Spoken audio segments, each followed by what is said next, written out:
Bon, on va commencer du coup. Merci d'être venu donc, pour cette avant-dernière séance de formation d'attaque de l'année. Donc le thème de ce soir, c'est donc la crise du logement à Bruxelles et les moyens pour y remédier. C'est un sujet qui nous tenait particulièrement à cœur parce qu'on a tenté au cours de ces derniers mois de faire le bilan des politiques sociales durant la législature précédente. Donc notamment, on a traité de la question de la justice et de l'accès aux soins de santé lors des précédentes séances. Et donc là, c'est cette question de l'accès au logement qui est aussi problématique dans une ville comme Bruxelles, tant d'un point de vue qualitatif que quantitatif. Nous a convaincu que c'était un sujet essentiel à mettre en débat avec les acteurs concernés et avec vous.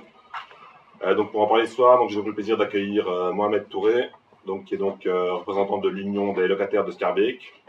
Donc il nous parlera des problèmes que peuvent rencontrer les locataires et nous parlera aussi de l'action de son organisation.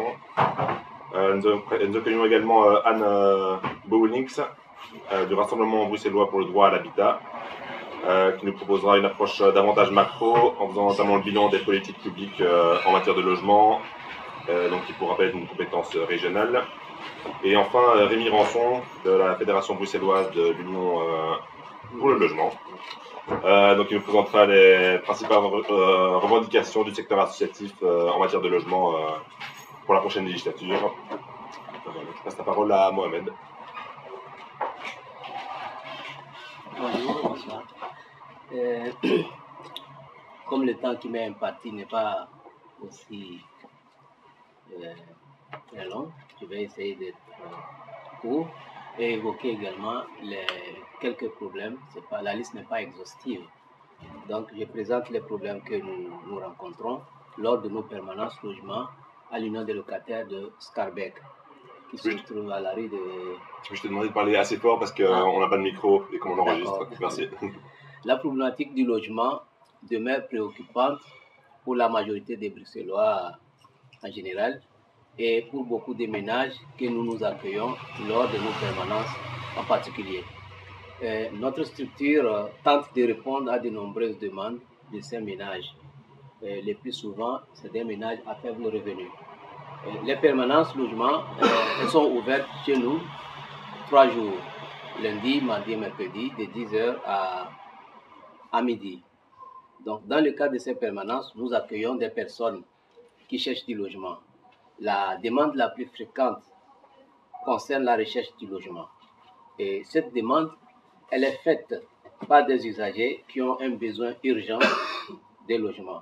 Et leur situation est souvent critique parce qu'ils sont soit en fin de bail, soit expulsés de leur logement, soit ils ont des raisons d'insalubrité ou bien malgré des recherches intenses de logement que ces personnes ont effectuées, ils ont essuyé des refus systématiques vu leur situation socio-économique ou leur composition familiale. Comme solution, l'Union des locataires de Schaerbeek a créé depuis 2000 un système de prospection. Le projet est intitulé « La table de recherche active des logements ». Et la table de recherche active des logements est organisée pour aider les personnes qui ont des difficultés à trouver un logement. On met à la disposition de ces usagers une liste de logements à louer sur le territoire de Schaerbeek et Saint-Georges en particulier. Et comment ça se passe? Nous avons un partenariat avec le CPAS de Schaerbeek qui nous donne un travailleur article 60 qui fait ce travail de prospection, qui sillonne Schaerbeek. Il y a plusieurs zones. Schaerbeek est divisé en plusieurs zones. Donc, d'une zone à l'autre, et par jour, il s'organise et il nous ramène des listes d'adresses de logement. Et il vient saisir, il fait donc quelque chose, je vais vous montrer un exemple. Voilà. Et nous faisons donc notre table de recherche avec ces listes-là. Et ça donne des résultats. Donc, nous animons la table de recherche et nous expliquons des choses. Et nous essayons également d'aider les gens à appeler ceux qui ne peuvent pas parler français. Et la majorité des usagers aussi, c'est des primo-arrivants qui ont des difficultés à parler ou à à faire des demandes de ce genre. Donc, en dehors de ça, nous avons une permanence sur rendez-vous. La permanence sur rendez-vous se fait soit les mercredis, soit les vendredis après-midi, pour pouvoir aider les gens de façon très active, soit en recherchant sur Internet, sur le web, soit ces personnes peuvent venir avec leur propre liste de logements et nous les aidons à appeler pour essayer de rassurer les propriétaires qui ne veulent pas, pour des raisons qu'on connaît, parce que soit les gens sont émargés au CPAS, soit les gens ont des grandes familles. Voilà, donc nous essayons de convaincre les propriétaires, mais ça ne marche pas tout le temps. Autre problème, c'est le problème d'expulsion des locataires. De plus en plus, des locataires éprouvent des difficultés à payer leur loyer, surtout les charges locatives. Les arriérés locatifs ne sont pas dans la grande majorité des cas liés à une mauvaise gestion budgétaire, mais plutôt d'une série d'autres événements comme la perte d'emploi, la séparation, la dépense en énergie galopante. Donc, le non-paiement du loyer peut entraîner une expulsion du logement. Ce problème implique aussi une urgence dans la recherche du logement.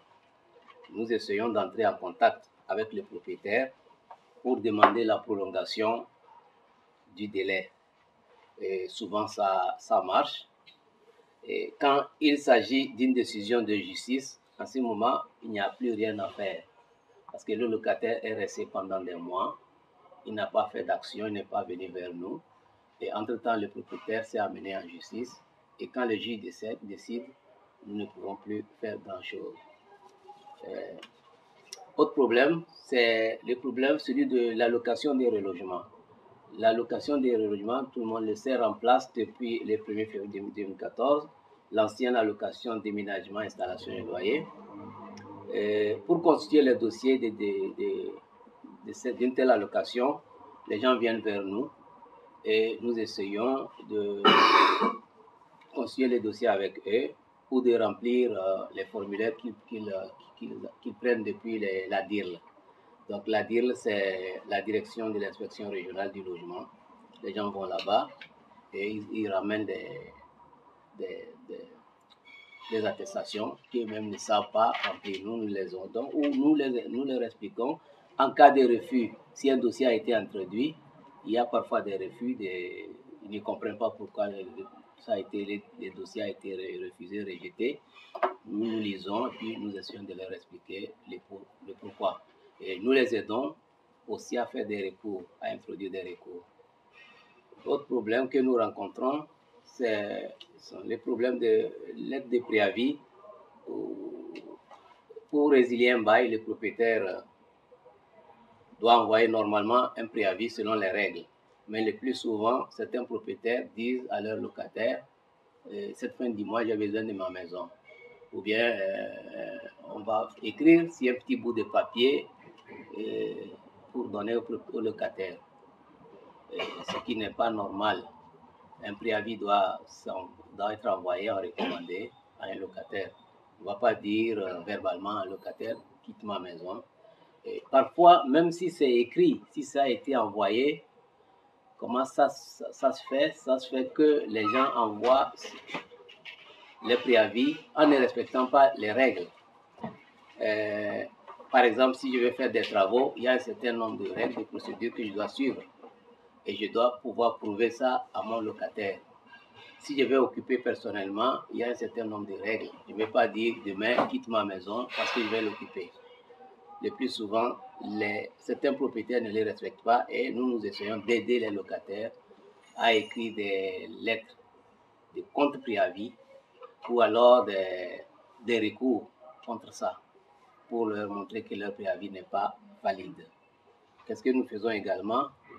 Autre problème, c'est les gens viennent nous voir aussi pour des problèmes de garantie locative. Ils ont fini, le bail est terminé, les états des lieux ont été faits, mais le propriétaire refuse de rembourser la garantie locative. Également, nous essayons d'entrer en contact avec les propriétaires et nous essayons de concilier, faire la conciliation. Si ça ne marche pas, nous écrivons une lettre de mise en demeure. Si ça ne marche pas, enfin, nous redirigeons donc le locataire vers la justice de paix. Voilà. Et autre problème que je veux soulever ici, c'est le problème aussi d'indexation des loyers. Le plus souvent, les locataires confondent indexation et augmentation des loyers. Quand ils viennent nous voir, le propriétaire a le droit chaque année d'indexer son loyer. Il peut indexer ça à la date anniversaire. Mais qu'est-ce qui se passe quand il y a indexation? Certains locataires pensent qu'il s'agit d'une augmentation. Effectivement, ils viennent nous voir. Mais parfois aussi, certains propriétaires utilisent la subtilité pour augmenter. Nous les aidons à recalculer, à voir si vraiment ça a été fait dans les normes. Si ce n'est pas le cas, nous interpellons le propriétaire pour lui dire que ce n'est pas exact. Donc, on recalcule avec le propriétaire et souvent ça marche aussi. Autre problème que je vais évoquer aussi, c'est le problème des humidités et des moisissures dans les logements. Ça, sur le territoire d'Escarbec, il y en a pas mal de problèmes liés à ce genre de propriétaires qui louent des maisons qui ne sont pas adéquats, qui ne sont pas dans les normes. Donc, les ménages, ceux-là qui viennent en nos permanences, font face aux réels problèmes d'humidité, d'insalubrité dans leur logement. Mais ces ménages craignent de se retrouver sans abri, sans logement, et ils refusent donc de déposer une plainte contre leur propriétaire. Donc, nous faisons quoi? Nous aidons dans la rédaction d'une lettre pour demander au propriétaire de réaliser des travaux. S'il ne le fait pas, une autre lettre de mise en demeure pour l'amener à le faire. Certains le font, mais d'autres refusent, ne le font pas. Seulement, c'est le problème de droit. Comment amener le locataire à reconnaître son droit, à aller en justice pour pouvoir demander au juge de condamner son propriétaire. Il ne le fait pas. Il refuse, donc le problème d'accessibilité au droit se pose aussi. Donc, autre chose, qu'est-ce que je voulais ajouter? Je voulais ajouter que le nouveau code bruxellois du logement il définit dans son article 4 les exigences minimales d'un logement conforme en matière de sécurité et de salubrité. Mais faute de moyens, la plupart de nos usagers ils restent dans des logements inadaptés, inadéquats et insalubres. Et ils sont confrontés à des problèmes d'inconfort.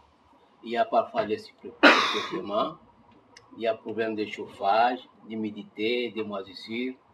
Et ça conduit à quoi? À des maladies, et parfois à des violences, des problèmes de conflits de voisinage.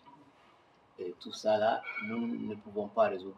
Et nous envoyons parfois des gens à la commune. Ça s'appelle la médiation de proximité. Donc tous les problèmes qui nous dépassent ou des problèmes juridiques, nous n'avons pas un juriste. Nous renvoyons les gens, nous les réorientons vers ce qu'on appelle Soleil du Nord, l'aspect Soleil du Nord, et ils ont un juriste. Et soit la médiation de proximité, soit Soleil du Nord. Les gens acceptent cela, mais le plus souvent, ils ne veulent pas aller en justice. Ils ont peur de la justice parce que le propriétaire va les mettre dehors. Donc, en résumé, nous disons que si la plupart des ménages locataires acceptent un logement de petite taille, de moindre confort et d'état médiocre, c'est parce qu'ils ont un budget limité. Et puis l'insuffisance de moyens financiers rend difficile l'accès à un logement décent. Ils sont donc confrontés à la pauvreté et les logements y jouent un rôle important. Voilà ce que j'ai à vous présenter. Merci.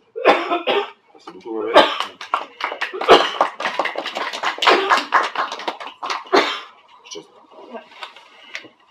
Je vais poursuivre vraiment dans la même lancée en commençant. Le petit drapeau qui est tombé. Vous connaissez le symbole. Moi, je travaille donc au RVDH. Le RVDH, Rassemblement bruxellois pour le droit à l'habitat, en fait, c'est une association qui regroupe une cinquantaine d'associations bruxelloises qui ont comme point commun d'être confrontées à des problématiques logement, dont l'Union des locataires, dont on l'a vu. C'est pas une fédération, donc c'est un réseau assez hétérogène. Il y a des tables du logement, il y a des AIS, il y a des maisons de quartier, enfin, il y a toute une série d'associations. Et le rôle du RVDH, c'est à la fois de rassembler, de partager l'information et puis aussi de faire remonter en fait, les problématiques et de faire du lobbying politique pour essayer d'influencer, d'améliorer les décisions prises par les gouvernements bruxellois sur les questions logement. Donc aujourd'hui, je vais poursuivre sur la lancée de Mohamed en expliquant un petit peu les éléments de contexte qui expliquent cette situation à la fois sur le marché privé où l'enjeu essentiel c'est en effet les prix du logement, mais aussi sur le marché public, le logement public et essentiellement le logement social, où là l'enjeu essentiel c'est qu'il n'y a pas du tout assez de logements publics à Bruxelles.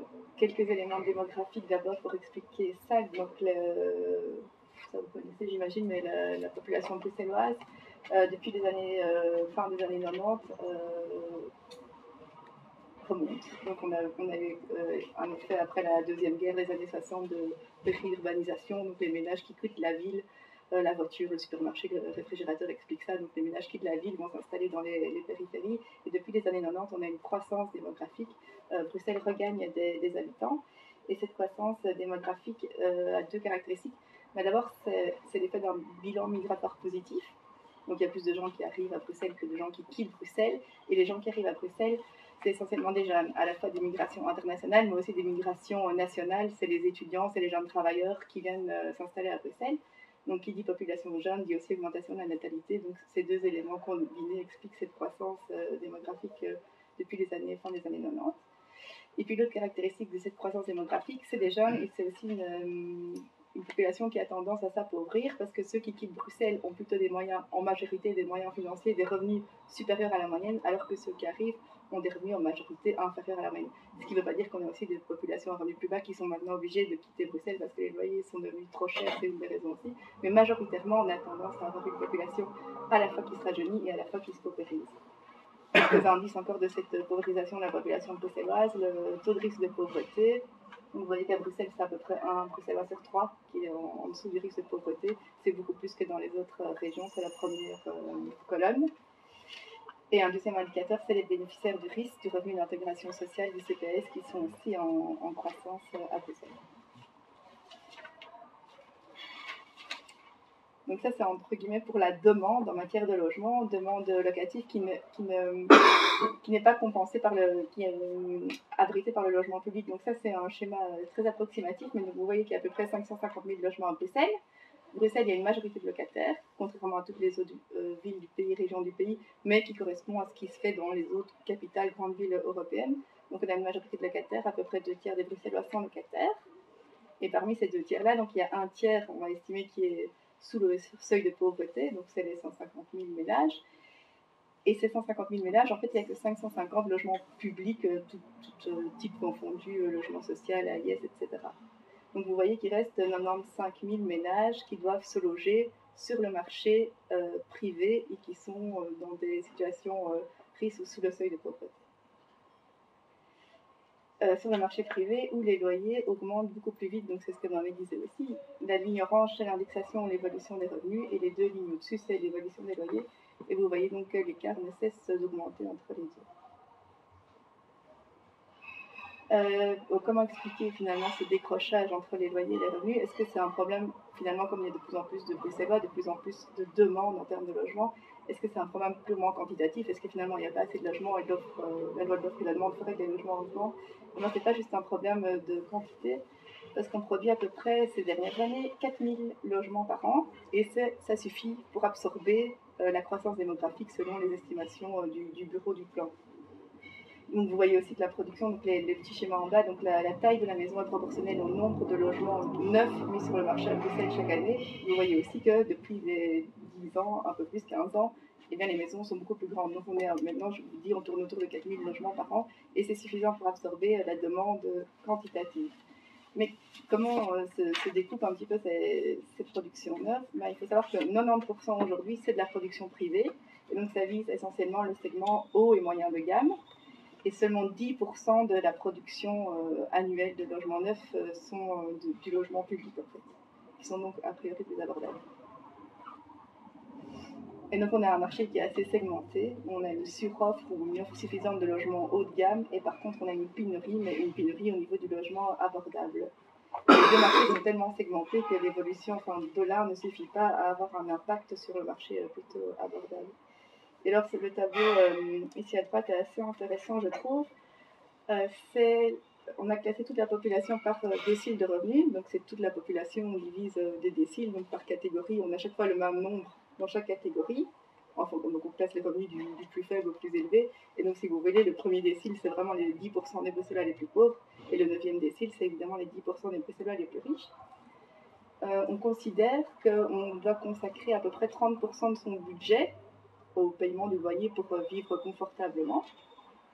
Ici, les chiffres sont à 25% parce que comme ça, on peut retourner un peu dans le temps jusqu'en 2004. En 2004, on considérait encore que 25% était nécessaire. Maintenant, on a augmenté à 30% tellement que c'était devenu compliqué.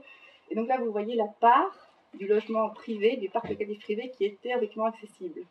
Donc si, avec les revenus qu'on a, on ne dépense que 25% de son budget pour son logement, voilà à quoi on a accès sur le parc privé. Est-ce que c'est clair ce schéma-là?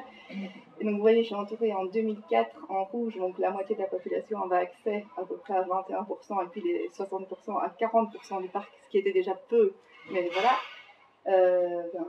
12 ans plus tard, 8%. Voilà, 60% de la population a accès à 8%, et si on prend avec 30% du budget, ce qu'on considère aujourd'hui comme acceptable, la moitié de la population a accès à 7% du parc privé, et le 6e décile, 60%, enfin 1% du parc privé. Donc il y a vraiment un écart énorme entre les revenus et les.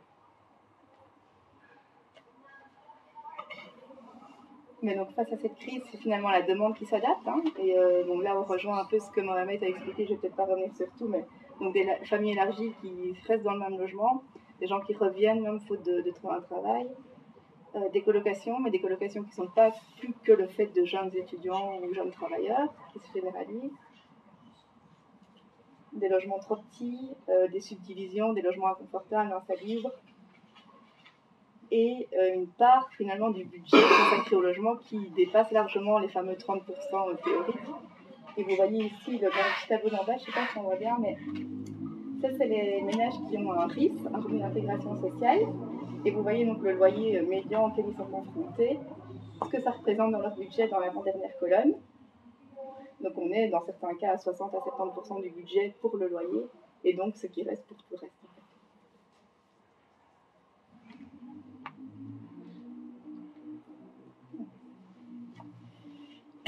Autre conséquence aussi donc pour le parc modeste, où on a vu donc c'est pas uniquement un problème de quantité de logement, mais plutôt d'adaptation de qualité finalement du logement.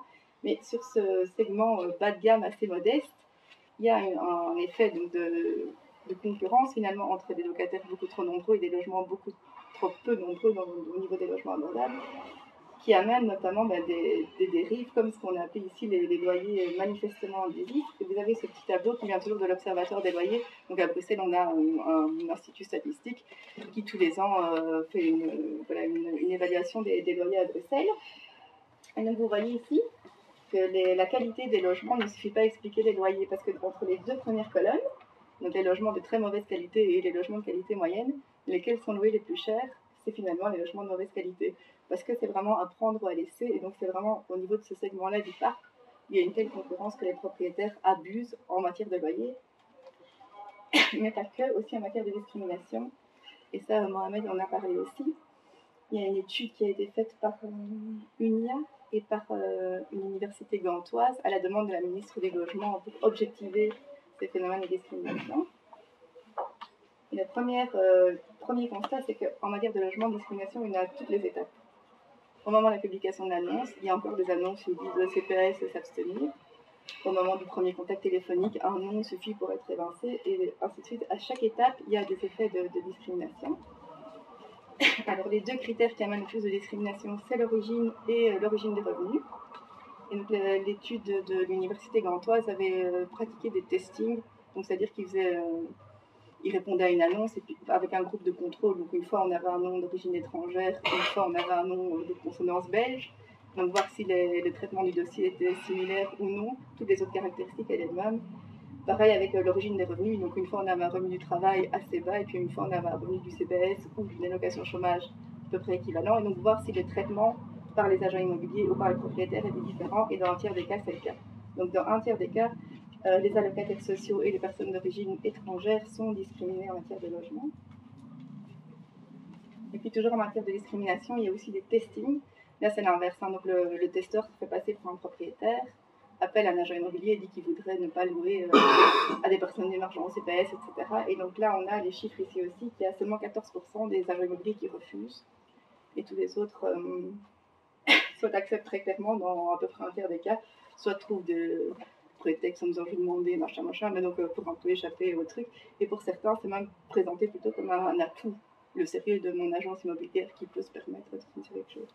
Et ça, c'est d'autant plus interpellant que l'agent immobilier, contrairement au bailleur, on peut dire qu'il ne sait pas, qu'il ne peut pas discriminer sur base d'expliquer, que l'agent immobilier connaît la loi. Donc ça, c'est vraiment pour les constants. Ouais.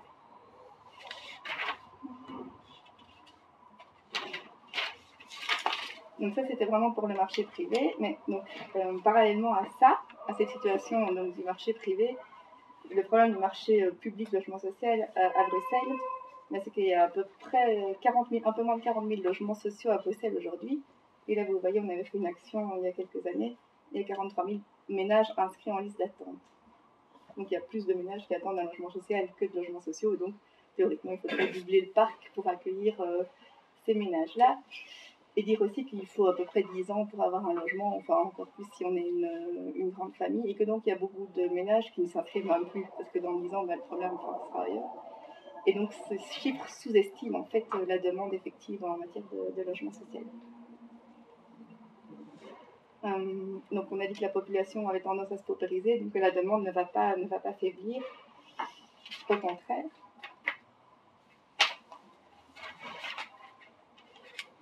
Donc je vous ai dit à peu près 40 000 logements sociaux à Bruxelles. C'est pas assez par rapport à la demande, mais c'est pas assez non plus quand on voit ce qui se fait dans d'autres capitales européennes. Donc vous avez quelques chiffres, Bruxelles a 8% de logements sociaux, 10% de logements publics si on prend en compte des logements des communes, CPS et du fonds du logement, qui ont aussi une petite offre locative. Et vous voyez que dans des capitales, Amsterdam, c'est plus de la moitié des logements, donc comment loin avec nos 8%. Et puis au niveau des attributions, donc comment la liste d'attente finalement évolue chaque année, on attribue à peu près 2000 logements par an. Donc pour de nouveau épuiser les 43 000 logements, on se rend bien compte que les délais sont énormes. Ça, c'est aussi une petite infographie assez intéressante. Au milieu en vert, c'est le parc actuel de logements, donc les maisons sont proportionnelles, la liste d'attente à droite, et puis la production à gauche. On produit à peu près 110 logements par an à Bruxelles. Ça dit un peu la même chose. Donc les deux courbes au milieu, c'est le nombre de logements. Les deux courbes qui restent parallèles et plates, quasi plates, alors que la courbe orange, ce sont les demandes qui dépassent largement le stock. Bon, voilà, avec tous ces éléments de contexte, c'est très clair. La demande en logement, les besoins en logement à Bruxelles, c'est vraiment en matière de logement abordable qu'elle se joue. Deux grands enjeux, donc à la fois produire du logement public et essayer de rendre plus abordable, de réguler d'une certaine manière le marché privé. Au RBDH, on fait tous les 2-3 fois par législature, disons on va faire un baromètre du logement, on analyse toutes les mesures qui ont été prises par le gouvernement, et notamment sur ces deux axes essentiels. Et voilà, c'est ce que je voudrais maintenant, s'il n'y a pas de questions, de continuer là-dessus en montrant un peu ce que le gouvernement a fait pour essayer de relever les défis à la fois sur le marché privé et sur le marché public. Je ne sais pas si je continue. Oui, c'est vrai. Si à ce stade-ci, vous avez peut-être déjà une ou deux questions, allez-y. Comme ça fait déjà une petite pause dans la présentation. Il y a un terme que je n'ai pas bien compris, c'est le risque de pauvreté, c'est en fonction de l'origine des revenus, non, c'est une mesure. La précarité. Ouais, c'est une mesure en fait de revenus qui se fait au niveau européen. On mesure le revenu moyen, et si on est à 60% en deçà du revenu, donc on prend le revenu moyen par pays pour voir un petit peu mettre ça en rapport avec les coûts de la vie en fait. Donc c'est une mesure qui est souvent utilisée en indice de pauvreté, Et donc c'est vraiment un seuil en deçà duquel on risque de tomber dans une situation très difficile. Donc ça varie aussi en fonction de la situation du ménage, un revenu, deux revenus, le nombre d'enfants. Et donc à Bruxelles, en Belgique, le seuil de pauvreté, c'est 1 093 € par mois pour une personne isolée, et 1 732 € par mois pour un parent seul avec 2 enfants, et c'est 2 273 € par mois pour un couple avec 2 enfants. Donc on estime qu'en deçà de ça, on est en risque de pauvreté.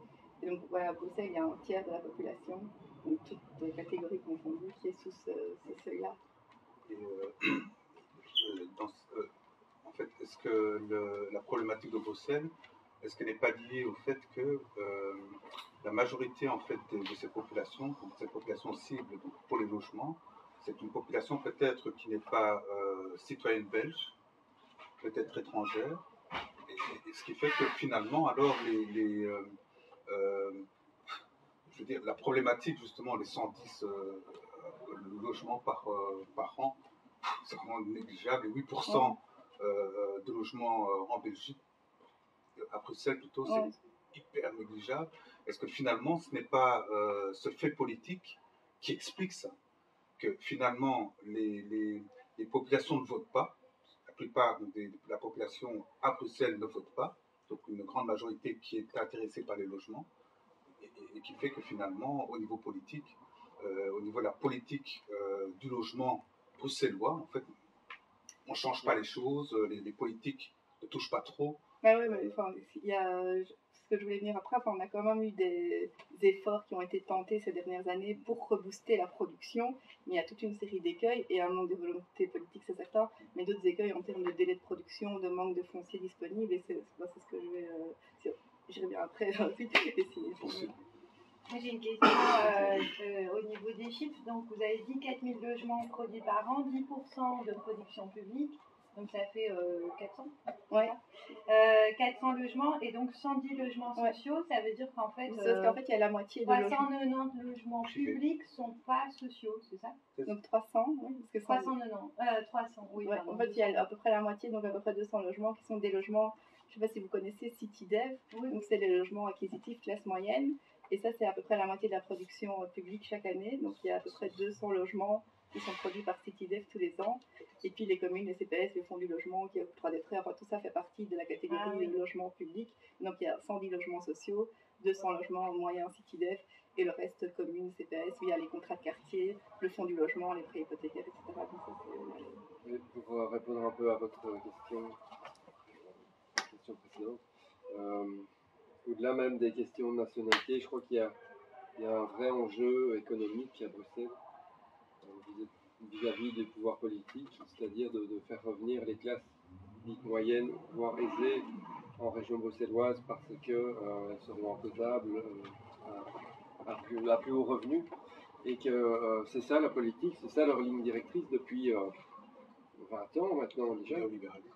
Oui, enfin, et puis pas que, c'est aussi une question de contexte aussi, c'est-à-dire que Bruxelles est une ville pauvre et pas très bien traitée par le contexte géopolitique de la Belgique déjà. Et donc je crois qu'il y a aussi une part dans le pouvoir politique de trouver des stratégies pour faire revenir de l'argent, quoi. Et une des stratégies, c'était d'essayer de ramener un maximum des classes aisées. Et donc, les politiques de contrat de quartier, par exemple, en sont un exemple. Ils embellissent, oui, c'est CityDev, ça t'en as parlé. Ils embellissent les quartiers en espérant que ça va plaire à des gens qui ont plus de moyens. Donc, ce que tu veux dire simplement, c'est qu'au-delà d'une question peut-être qui peut être liée au néolibéralisme, il y a aussi un problème communautaire réel. Donc, ça veut dire qu'on a un problème de Bruxelles, la question de Bruxelles, qui au niveau national est posée. La politique bruxelloise du logement, en fait, en péril finalement. Mais je ne sais pas si c'est à 100% communautaire, mais en tout cas, ça joue. Je pense qu'il y a un contexte belge qui fait que c'est compliqué et que Bruxelles est un autre problème.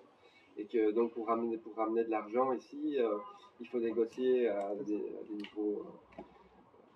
On a vu ça pendant les négociations, les réformes, les grandes réformes politiques. Il y a la question du refinancement de Bruxelles qui revient toujours sur la table et voilà, et les politiques bruxelloises. Donc, tant qu'on n'a pas une politique claire à Bruxelles, ben, on aura un problème justement à ce niveau-là, quoi. Au niveau de la politique du logement, ça sera assez Je négligé. suis assez tenté de dire oui. Maintenant, c'est clair qu'il y a une mainmise du pouvoir économique sur Bruxelles. Enfin, on l'a vu à plusieurs reprises quand il y a eu les. Parce que ça, Mohamed n'en a pas parlé, mais du contexte dans lequel sont nés les unions de locataires, il y a eu à un moment une mainmise des promoteurs sur Bruxelles.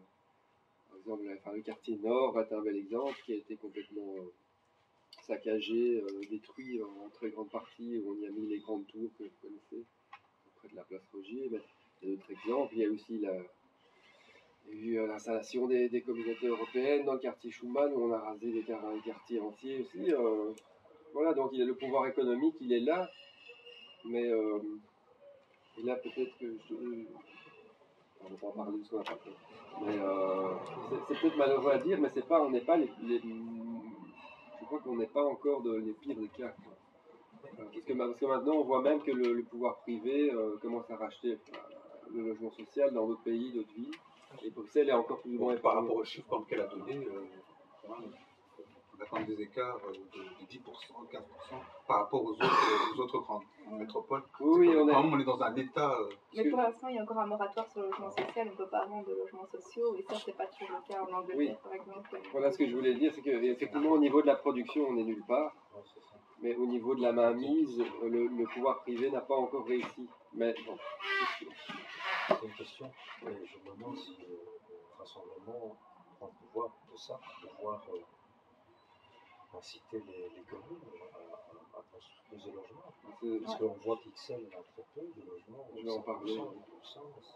Je peux continuer. Mais encore une question. Est-ce que dans les logements qui sont vivables, parce que je vois que dans le quartier, il y a aussi des grands monopoles, tels que Camelot, par exemple, qui font du logement précaire aussi, par exemple. Ce sont des multinationales qui achètent des bâtiments et ils vendent le terrain, mais en attendant, c'est bon, on pourra me dire que c'est bien, mais pas bien en fait. Et c'est des beaux bureaux changés en cote d'étudiants, tout ça. Est-ce que c'est là-dedans pris aussi les logements?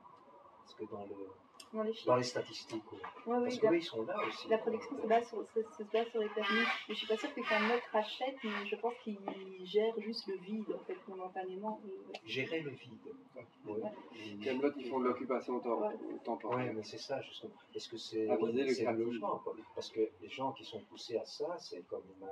Ah oui, voilà, c'est ça que je veux. Est-ce que c'est là-dedans? Mais par contre, dans les 4000 logements, non, c'est les logements qui, c'est sur base des demandes de permis d'urbanisme octroyés. Donc pour ces cas-là, il n'y a pas de permis nécessaire. Non, c'est des logements vides qui sont là. Et donc on essaie de faire quelque chose momentanément. Il y a des associations telles que la Fébule qui font des projets sociaux avec des familles précaires dans ces logements-là. Il y a d'autres associations qui visent notre public qui font ça avec une expérience. Je voudrais ajouter quelque chose. Que pour nous, sur le terrain, ce n'est pas seulement le problème de production de logements. Pour nous, il y a assez de logements, mais c'est le problème d'accessibilité. Par exemple, si Citydev ne peut pas donner son logement à n'importe qui, vous voyez, c'est ça le problème. Le fonds du logement n'accorde pas les prêts à n'importe qui, il faut être dans les conditions. C'est ça aussi le problème. Si on pouvait débloquer cette situation-là, ça peut jouer. C'est ça. Il faut revoir peut-être des situations d'accessibilité au logement. Et on ne pourra pas avoir des logements sociaux comme on le veut. Non, on ne pourra pas. Voilà. Il faudrait pourtant. On va continuer. Ouais, je continue justement sur le logement social. Donc, le logement social, les 40 000 logements, on a beaucoup construit de logements dans les années 70. On a environ construit 10 000 logements dans les années 80, encore une partie aussi. Et puis depuis, la production a vraiment faibli. Il y a aussi des très anciens logements, cité jardin du début du siècle. Mais le gros de la production, c'est vraiment les années 60, 70, 80. Et depuis, la production a vraiment faibli. Et au début des années 2000, on ne produisait plus rien. En fait, on se contentait d'entretenir le parc. Et en 2005, le gouvernement de l'époque, c'était Françoise Dupuy qui était ministre du Logement. Alors c'est un premier plan logement le but était de construire 5000 logements publics en 5 ans, donc 3500 logements sociaux, 1500 logements publics moyens, locatifs. Et ce chiffre, donc 5000 logements en 50, va aussi permettre d'avoir une influence, un impact sur le marché privé parce qu'on injectait massivement du logement public sur le terrain. Donc ça c'est en 2005. En 2013, donc quelques années plus tard, autre gouvernement, nouveau ministre du Logement, et là on a un nouveau plan, Alliance Habitat, où là on a la production d'environ 6700 logements qui est proposée, avec 3000 logements sociaux, proportionnellement un peu moins que dans le premier plan. Et dans les deux cas, en tout cas, il y a les budgets qui sont là, le programme est défini, les chiffres sont vraiment assez ambitieux. On doit produire à peu près 1000 logements publics par an avec ces plans-là. Et comme vous voyez le bilan que j'ai mis ici en 2018, et donc ça correspond à peu près aux 110 logements par an, vous voyez qu'on a construit en 13 ans 1231 logements sociaux.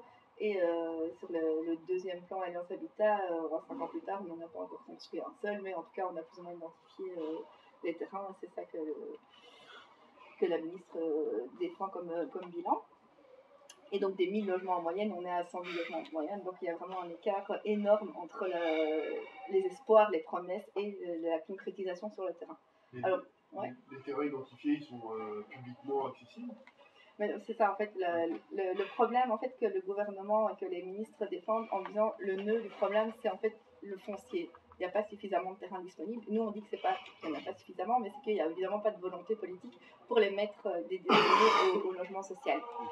Il y a évidemment une lenteur de production, mais l'essentiel, c'est d'identifier les terrains, de trouver les terrains et de pouvoir décider de mettre du logement social. Donc en 2007, en fait, après le premier plan logement, il y a une étude qui a été faite pour déterminer en fait le nombre de terrains publics qui pourraient accueillir ces fameux 5000 logements. L'objectif, c'était ça, c'est de construire sur du terrain public pour que ça coûte moins cher, pour s'affranchir en tout cas du coût du foncier. Et donc une étude avait été faite et avait déterminé qu'il y a toute une série de caractéristiques, il fallait que le terrain soit suffisamment grand, accessible, etc.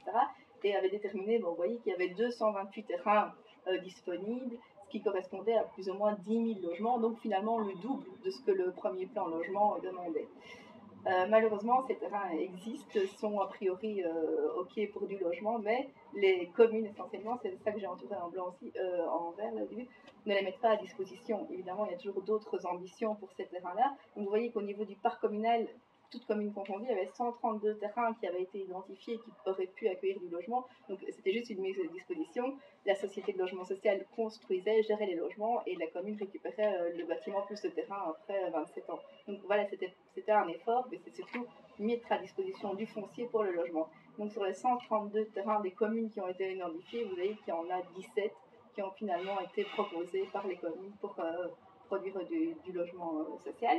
Alors que d'autres opérateurs, les 6, évidemment, c'est la société de logement social, elles ont mis à peu près tout leur terrain, même dès qu'ils n'étaient pas pressentis par cette étude, parce que pas suffisamment qualitatifs, voilà, mais qui ont malgré tout été mis à disposition. Donc on a vraiment ici, c'est marqué au niveau des communes, des réticences à mettre du foncier à disposition du logement public.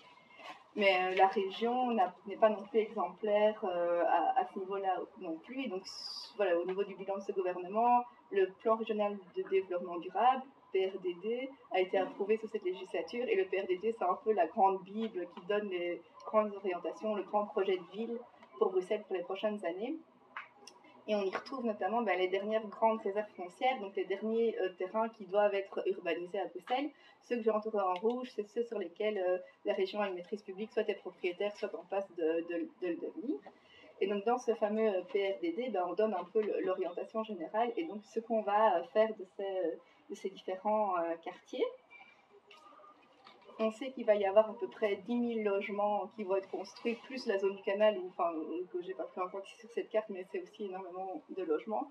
Et en fait, la région s'est engagée à y construire 15%, mais sans dire où, comment, machin, de logements publics sur ces réserves-là. Donc c'est vraiment négligeable par rapport à... en fait, c'est les dernières chances, c'est vraiment les dernières réserves foncières qui vont être urbanisées, et donc le reste sera confié a priori à des promoteurs privés pour développer du logement moyen ou haut de gamme. Et il y a très très peu d'indications chiffrées dans ce PRDD, donc on a vraiment des grandes intentions et ce chiffre de 15% qui arrive au début. Après le PRDD, qui est un peu vraiment le chapeau théorique, l'axe général, La région a décidé aussi sous ce gouvernement d'un nouvel outil urbanistique qui s'appelle le PAD, plan d'aménagement directeur. Et là, ils sont en train de préciser les 11 PAD pour 11 de ces quartiers à urbaniser. Et en fait, ici non plus, on a très peu d'informations sur le type de logement qu'on va produire. Donc, on dit autant de logements, des équipements, des espaces verts, mais on ne dit pas quel type de logement produire sur ces différents PAD. Donc, ni dans l'axe, dans le PRDD qui structure, ni dans l'outil un peu plus précis. On a d'informations sur le logement public, si ce n'est ces fameux 15%, 1500 logements, donc c'est vraiment le minimum, et c'est aussi ce qu'on attend des promoteurs privés. Finalement, il y a le principe de la charte d'urbanisme qui dit que le promoteur privé doit finalement participer d'une certaine manière au développement de la ville en fonction du projet qu'il a construit, et là on lui demande, parmi toute une série d'options, de produire 15% de logements abordables. Donc vous voyez que la région ne s'impose pas beaucoup plus que ce qu'elle impose aux propriétaires privés. Il y a une exception tout de même, la zone Josaphat, là, où là le plan d'aménagement a été défini avec des objectifs, et là on est à 22% de logements locatifs sociaux sur une production de 1600 logements. Donc vous voyez que c'est pas non plus, enfin voilà, un terrain qui est propriété de la région sur lequel on aurait pu aller beaucoup plus loin. Voilà. Donc cette apparente contradiction entre finalement les plans, les budgets, les effets d'annonce autour du logement social et puis ce qui se passe dans la réalité quand il s'agit de concrétiser, Rémi en a parlé aussi, mais ça tient aussi à une espèce de tentation permanente de la région bruxelloise vers la classe moyenne, où évidemment on cherche à l'attirer, à la retenir. On a deux soucis majeurs avec ça, mais évidemment c'est d'abord de quelle classe moyenne on parle. Donc, il faut savoir que la classe moyenne, c'est une notion assez vague, enfin, c'est très politiquement vendeur, tout le monde a l'impression d'appartenir à la classe moyenne, donc ça marche très bien. Le gouvernement a demandé en 2013-14, à mon avis, une étude justement sur c'est quoi la classe moyenne. L'IFSA et d'autres statistiques bruxelloises avaient réalisé un travail assez intéressant qui avait défini la classe moyenne sur base de critères purement économiques, voilà, des mesures par rapport aux revenus médians, moyens, etc. Et donc la classe moyenne, c'est en fait entre la barre verte et mauve. Donc c'est des gens qui gagnent entre à peu près 15 000 et 30 000 euros par an. Ça, c'est la classe moyenne telle qu'elle a été définie par cet institut statistique. Quand on voit les politiques destinées à la classe moyenne, on voit bien que ce n'est pas de cette classe moyenne-là dont on parle, parce que donc, on a parlé de CityDev, voilà, les plafonds de revenus, on est au double, au moins au double, donc on a des 60 à 70 000 milliers d'euros par an, et donc on n'est pas du tout dans la classe moyenne, on est dans ce qu'on appelle la classe moyenne supérieure. En fait, il y a 90% de la population bruxelloise, voire plus, qui a accès à ces logements CityDev. Donc, la classe moyenne, telle que définie statistiquement, c'est ça. C'est une classe qui finalement correspond aux bénéficiaires du logement social. Ce que la région veut, c'est les contributeurs, c'est la classe moyenne supérieure. Donc il y a vraiment un décalage entre classe moyenne supérieure que la région attend. Et puis ce qui nous embête aussi, c'est que c'est souvent au détriment, je sais pas trop ce que je dis, du logement social. Donc ici c'est juste un exemple, mais sur les plans logement, le premier plan logement, il y avait 5000 logements, 70% de ces logements étaient des logements sociaux. Le deuxième plan logement, on n'est plus qu'à 44% de logements sociaux. Quand on connaît la difficulté à mobiliser des terrains pour le logement social, chaque logement moyen, c'est finalement une occasion perdue pour le logement social. C'est des plans logement comme le PRDD en fait. Le PRDD, c'est beaucoup plus général en fait. Le plan logement, c'est tous les 4 ans, tous les 6 ans Ça dépend. Enfin là, on en est en 2005, en 2013. Je ne sais pas s'il y en aura à nouveau parce qu'ils ont vraiment du mal à les construire. Mais le PRDD, moi j'ai parlé évidemment que du logement, mais ça concerne la mobilité et l'emploi. C'est vraiment le projet de ville pour Bruxelles dans les années à venir. Et donc, face à ces difficultés de mobiliser du foncier pour le logement social, qu'est-ce qui a été fait sous cette majorité, sous le gouvernement sortant? Mais c'est de permettre à la SLRB, donc la société qui doit construire ces logements sociaux à Bruxelles, d'acheter des terrains. Comme les communes, ni la région, ni personne ne met des terrains publics en suffisance à disposition pour construire du logement social, on a autorisé la SLRB à acheter des terrains. Ce qu'elle a fait, donc on voyait que ça va correspondre à plus ou moins 500 logements, ce qui est quand même, entre guillemets, beaucoup par rapport aux 3000 logements qu'elle doit produire dans le cadre du plan logement. La difficulté, c'est qu'évidemment, le fait de ne pas devoir acheter le foncier, mais de profiter du foncier public mis à disposition, c'est que ça réduisait évidemment le coût du foncier. Ici, évidemment, on va avoir des projets qui seront plus chers et qui seront tout aussi lents, parce que dans bien des cas, c'est des champs où il faudra d'une part d'abord raser, dépolluer, et puis seulement commencer à construire. Et on sait qu'on a à peu près 6 ans pour faire un projet de logement social et que ces durées ont plutôt tendance à augmenter. difficultés liées au permis d'urbanisme, etc. Mais c'est un délai qui est difficilement réductible ces dernières années. L'autre piste, c'est finalement d'acheter des logements pied sur porte aux promoteurs privés. La production privée se porte assez bien. Et donc l'idée de se dire pourquoi ne pas finalement acheter ces logements à des propriétaires privés, des promoteurs privés, des logements. La condition donc, pour l'arrêté qui a permis ces acquisitions-là, c'est d'acheter des logements qui ont déjà un permis d'urbanisme avec des délais de recours épuisés. Donc là, l'idée, évidemment, ça va aussi coûter plus cher au même risque que la formule précédente, on va acheter, etc. Mais on risque de gagner du temps parce qu'on n'aura plus toutes les étapes difficiles d'obtention du permis. Mais de nouveau, on est dans un programme qui va être plus cher. Le promoteur privé n'est pas non plus un philanthrope, donc on doit payer le terrain plus à marge. Et donc il faut savoir si ça va tenir sur le long terme financièrement à grande échelle. Et donc pour nous, évidemment, l'option à privilégier, ça reste quand même la mise à disposition de foncier public. Et c'est vraiment les pistes qu'on défend pour produire du logement social. Donc pour nous, les terrains publics ne peuvent plus être vendus et il faut qu'ils restent à 100% public pour construire 100% de logements publics dessus, avec un minimum de 60% de logements sociaux. Donc le logement social ne se développera pas si on n'impose pas des quotas. Donc pour nous, tout terrain public, à partir du moment où on décide de faire du logement, il faut que ce soit au minimum à 60% du logement social. Les 40% restants, on a aussi un objectif de 20% de logements CLT, Community Land Trust. Là, c'est plutôt du logement acquisitif, mais aussi destiné à un public logement social. On estime aussi que chaque commune doit pouvoir signer un contrat avec la région, un contrat qui vise à augmenter le parc de logement social. Alors sous la législature précédente, donc pas 2014-2019, mais 2009-2014, il y avait l'idée d'avoir un objectif de 15% à atteindre dans chaque commune. 15%, c'est pas terriblement ambitieux quand il y a 10% de logements publics et qu'on est en train d'urbaniser les dernières réserves. Nous, on estime qu'il faut viser au-delà. Et surtout, 15%, il y a certaines communes, donc la région bruxelloise est très disparate à ce niveau-là. Il y a certaines communes qui en sont très loin. XL à 4%, UP aussi, alors que Bruxelles et Anderlecht ont des pourcentages beaucoup plus élevés. Et donc les 15% risquaient de limiter finalement les communes comme la ville de Bruxelles, qui a déjà un parc social développé, en se disant voilà, nous on limite l'effort, on fait du logement moyen. Donc pour nous, 15%, c'est une norme à dépasser et plutôt donc en fonction de la situation de chaque commune, proposer un objectif, mais qui impose à chaque commune d'augmenter l'offre avec des obligations, des sanctions à la clé pour celles qui ne respecteraient pas. Et puis faire aussi participer la promotion privée, mais via la charge d'urbanisme. C'est plus de projets mixtes ou plus de projets mixtes? Plus de projets mixtes. Parce qu'en fait, donc, ça c'était un dernier point aussi, on a des apparateurs publics comme CityDev qui produisent plus et plus vite que la SLRB qui produit le logement social. Donc nous, ce qu'on propose pour éviter la concurrence sur les terrains publics, c'est qu'à chaque fois qu'un projet public, moyen, acquisitif ou autre, sort de terre, qu'on y associe le logement social pour faire une partie des logements en social. Et puis par ailleurs, les promoteurs privés, aujourd'hui, il y a ce principe de la charge d'urbanisme, donc le promoteur doit finalement compenser un peu ce que va lui rapporter et ce que va impliquer son projet sur l'ensemble de la ville. Donc on parle d'équipements collectifs, crèches, voiries ou autres, mais ça peut aussi être du logement. Et nous, on estime que dans les projets logement, ça doit être du logement. Le promoteur peut aujourd'hui choisir entre soit de faire le logement en nature, donc 15% de son projet, c'est du logement conventionné, ou bien payer une compensation financière. Et tous les calculs et des promoteurs et d'associatifs montrent que la compensation financière est nettement plus avantageuse pour le promoteur. Donc on a aujourd'hui très très peu de logements véritablement sociaux qui sortent de ces projets-là, et tous les promoteurs préfèrent payer la charge. Et puis c'est à la région d'aller construire les logements sociaux ailleurs, et on revient dans toutes les difficultés qu'on a évoquées précédemment.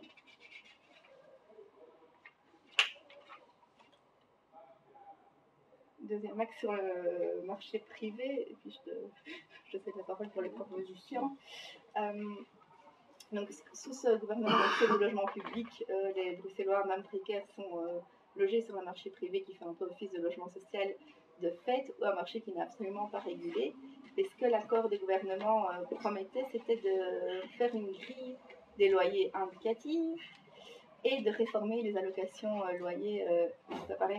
Alors, au niveau d'abord de la grille, le gouvernement a en effet arrêté une grille des loyers. Donc c'est une grille qui prend en compte plusieurs critères du logement, la taille, le nombre de chambres, l'année de construction et la localisation, plus des éléments de confort, garage, thermostat ou autre. il y a un site internet, loyer.bruxelles, et là-dedans, en fait, tout le monde, locataire comme propriétaire, peut introduire les caractéristiques de son logement, et donc le site lui donne une fourchette de loyer, donc un loyer médian avec plus 10, moins 10%, autour duquel le logement devrait être, le prix devrait correspondre à des critères objectifs. Ça, c'était la promesse du gouvernement, c'est ce qui a été réalisé. Alors, nous, on a plusieurs remarques ou griefs par rapport à cette grille. Mais d'abord, c'est une grille qui a été basée sur les prix du marché. Donc, tous les abus qu'on connaît aujourd'hui de loyers abusifs, de petits logements en mauvais état loués trop cher, finalement, sont répercutés dans cette grille. Mais on a surtout un souci avec la finalité même de cette grille qui est purement indicative. Le gouvernement le dit, c'est stipulé partout dans le code du logement, ça ne doit pas constituer une contrainte supplémentaire pour le bailleur. Donc finalement, c'est une grille qui sert pas à grand chose aujourd'hui, si ce n'est à informer les gens. L'idée que le locataire pourrait avoir avec ça un pouvoir de négociation en disant mais non, le logement est trop cher par rapport à la grille. Mais dans les faits, on a eu quelques évaluations. Donc le cabinet a fait une évaluation en disant voilà, les loyers n'ont pas bougé depuis la sortie de la grille. Un article de presse relayait aussi les propos de Trévi, qui loue lui-même 600 logements à Bruxelles, où Trévi disait jamais j'ai vu un locataire se pointer avec le résultat du site logement.bruxelles pour renégocier son loyer à la base. Et au RVDH, on a aussi testé en fait sur base des permanences de nos associations en demandant aux gens quel loyer paye-t-il vraiment, et puis en faisant les petits tests sur le site internet. Et en fait, dans les publics qui viennent auprès de nos associations, dans 70% des cas, les loyers effectivement payés étaient plus élevés que ce que la grille promet.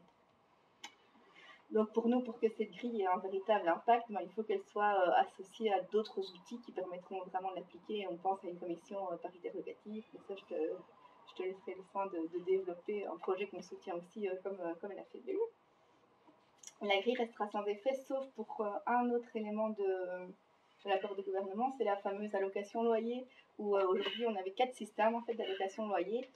L'accord de gouvernement promettait de réformer un peu ça pour simplifier, d'une part, toutes les allocations et étendre le public cible de ces allocations. Alors la réforme a eu lieu, mais n'est pas encore entrée en vigueur, mais on a un nouveau système d'allocation loyer. Pour ce qui est de l'harmonisation et de la simplification, c'est le cas, on a effectivement plus autant de critères différents en fonction des 4 régimes. Par contre, en matière d'élargissement, là ça coince un peu parce que théoriquement, oui. Donc jusqu'ici, on avait vraiment des publics spécifiques. Il fallait avoir quitté un logement insalubre ou il fallait être inscrit sur les listes du logement social et avoir un certain nombre de points de priorité. Aujourd'hui, l'allocation est ouverte à tout qui est inscrit sur les listes du logement social et a des revenus inférieurs aux revenus d'intégration sociale. Et en fait, ça correspond à peu près au minimum 10 000 personnes, mais tous les publics spécifiques des personnes qui quittent un logement insalubre, etc., restent aussi concernés par le dispositif et c'est des publics spécifiques à côté de cette norme-là. Donc théoriquement, oui, il y a un élargissement à toutes les personnes qui attendent un logement social et qui sont dans les conditions de risque, mais pratiquement, ça va coincer parce que le budget est le même que pour les 4 allocations loyer existantes. Donc on élargit le public, mais on garde le même budget alors que les montants des allocations restent équivalents. Et comment on va faire pour passer finalement de ces 10 000 ménages aux 5 000 ménages qu'on peut payer avec le budget qui est sur la table, c'est-à-dire 12 000 € enveloppe fermée. En fait, le gouvernement a décidé d'associer des conditions, pas liées à la personne ni à ses revenus, mais au logement. Donc pour pouvoir prétendre à l'allocation, il faudra que le logement soit conforme au code et il faudra que le loyer du logement rentre dans les plafonds de la grille, par ailleurs indicatif pour tout le monde, mais ici obligatoire que pour pouvoir bénéficier de cette allocation. Et donc on l'a vu, nous, les logements qu'on a testés auprès des associations membres du RVDH, dans 70% des cas, le loyer réel est plus élevé. Et donc ces gens-là ne pourront pas bénéficier de l'allocation. Donc c'est terriblement cynique, mais c'est comme ça qu'on va passer de 10 000 candidats locataires potentiellement concernés par l'allocation à finalement 5 000, ce qu'on a toujours fait. Voilà, donc ça c'est une mesure aussi pour lesquelles c'est très cynique en fait, c'est très cynique comme manière de développer cet élargissement-là pour finalement... C'est un peu, en fait, c'est un tour de passe-passe. Ils disent, ah ben ouais, on a élargi, il y a beaucoup plus de gens qui auront droit à cette allocation, mais en fin de compte, c'est un effet entonnoir. Ils ont réduit à la fin du cycle, et donc finalement, oui, on élargit les conditions, mais finalement, à la fin, on en a le même budget, donc finalement, c'est une espèce de non-réforme. confort, hein. Tu trouves un bon instrument.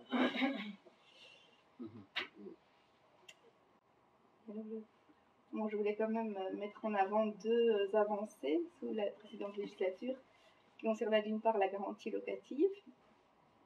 Donc il a été créé au sein du Fonds du logement un fonds qui s'appelle le Fonds Bruegel, et là qui permet en fait au Fonds du logement de prêter des garanties locatives à des ménages qui n'auraient pas les moyens de constituer leur garantie locative. Alors jusqu'à présent, le Fonds du logement faisait des avances, en fait, mais remboursables, donc il fallait rembourser les 2 mois de loyer de garantie locative en 18 mois maximum, et donc ça avait quand même des montants assez importants, et alors il y avait toutes des conditions qui faisaient que dès qu'on avait un crédit à la consommation ou autre, on était vite exclu de ce dispositif-là.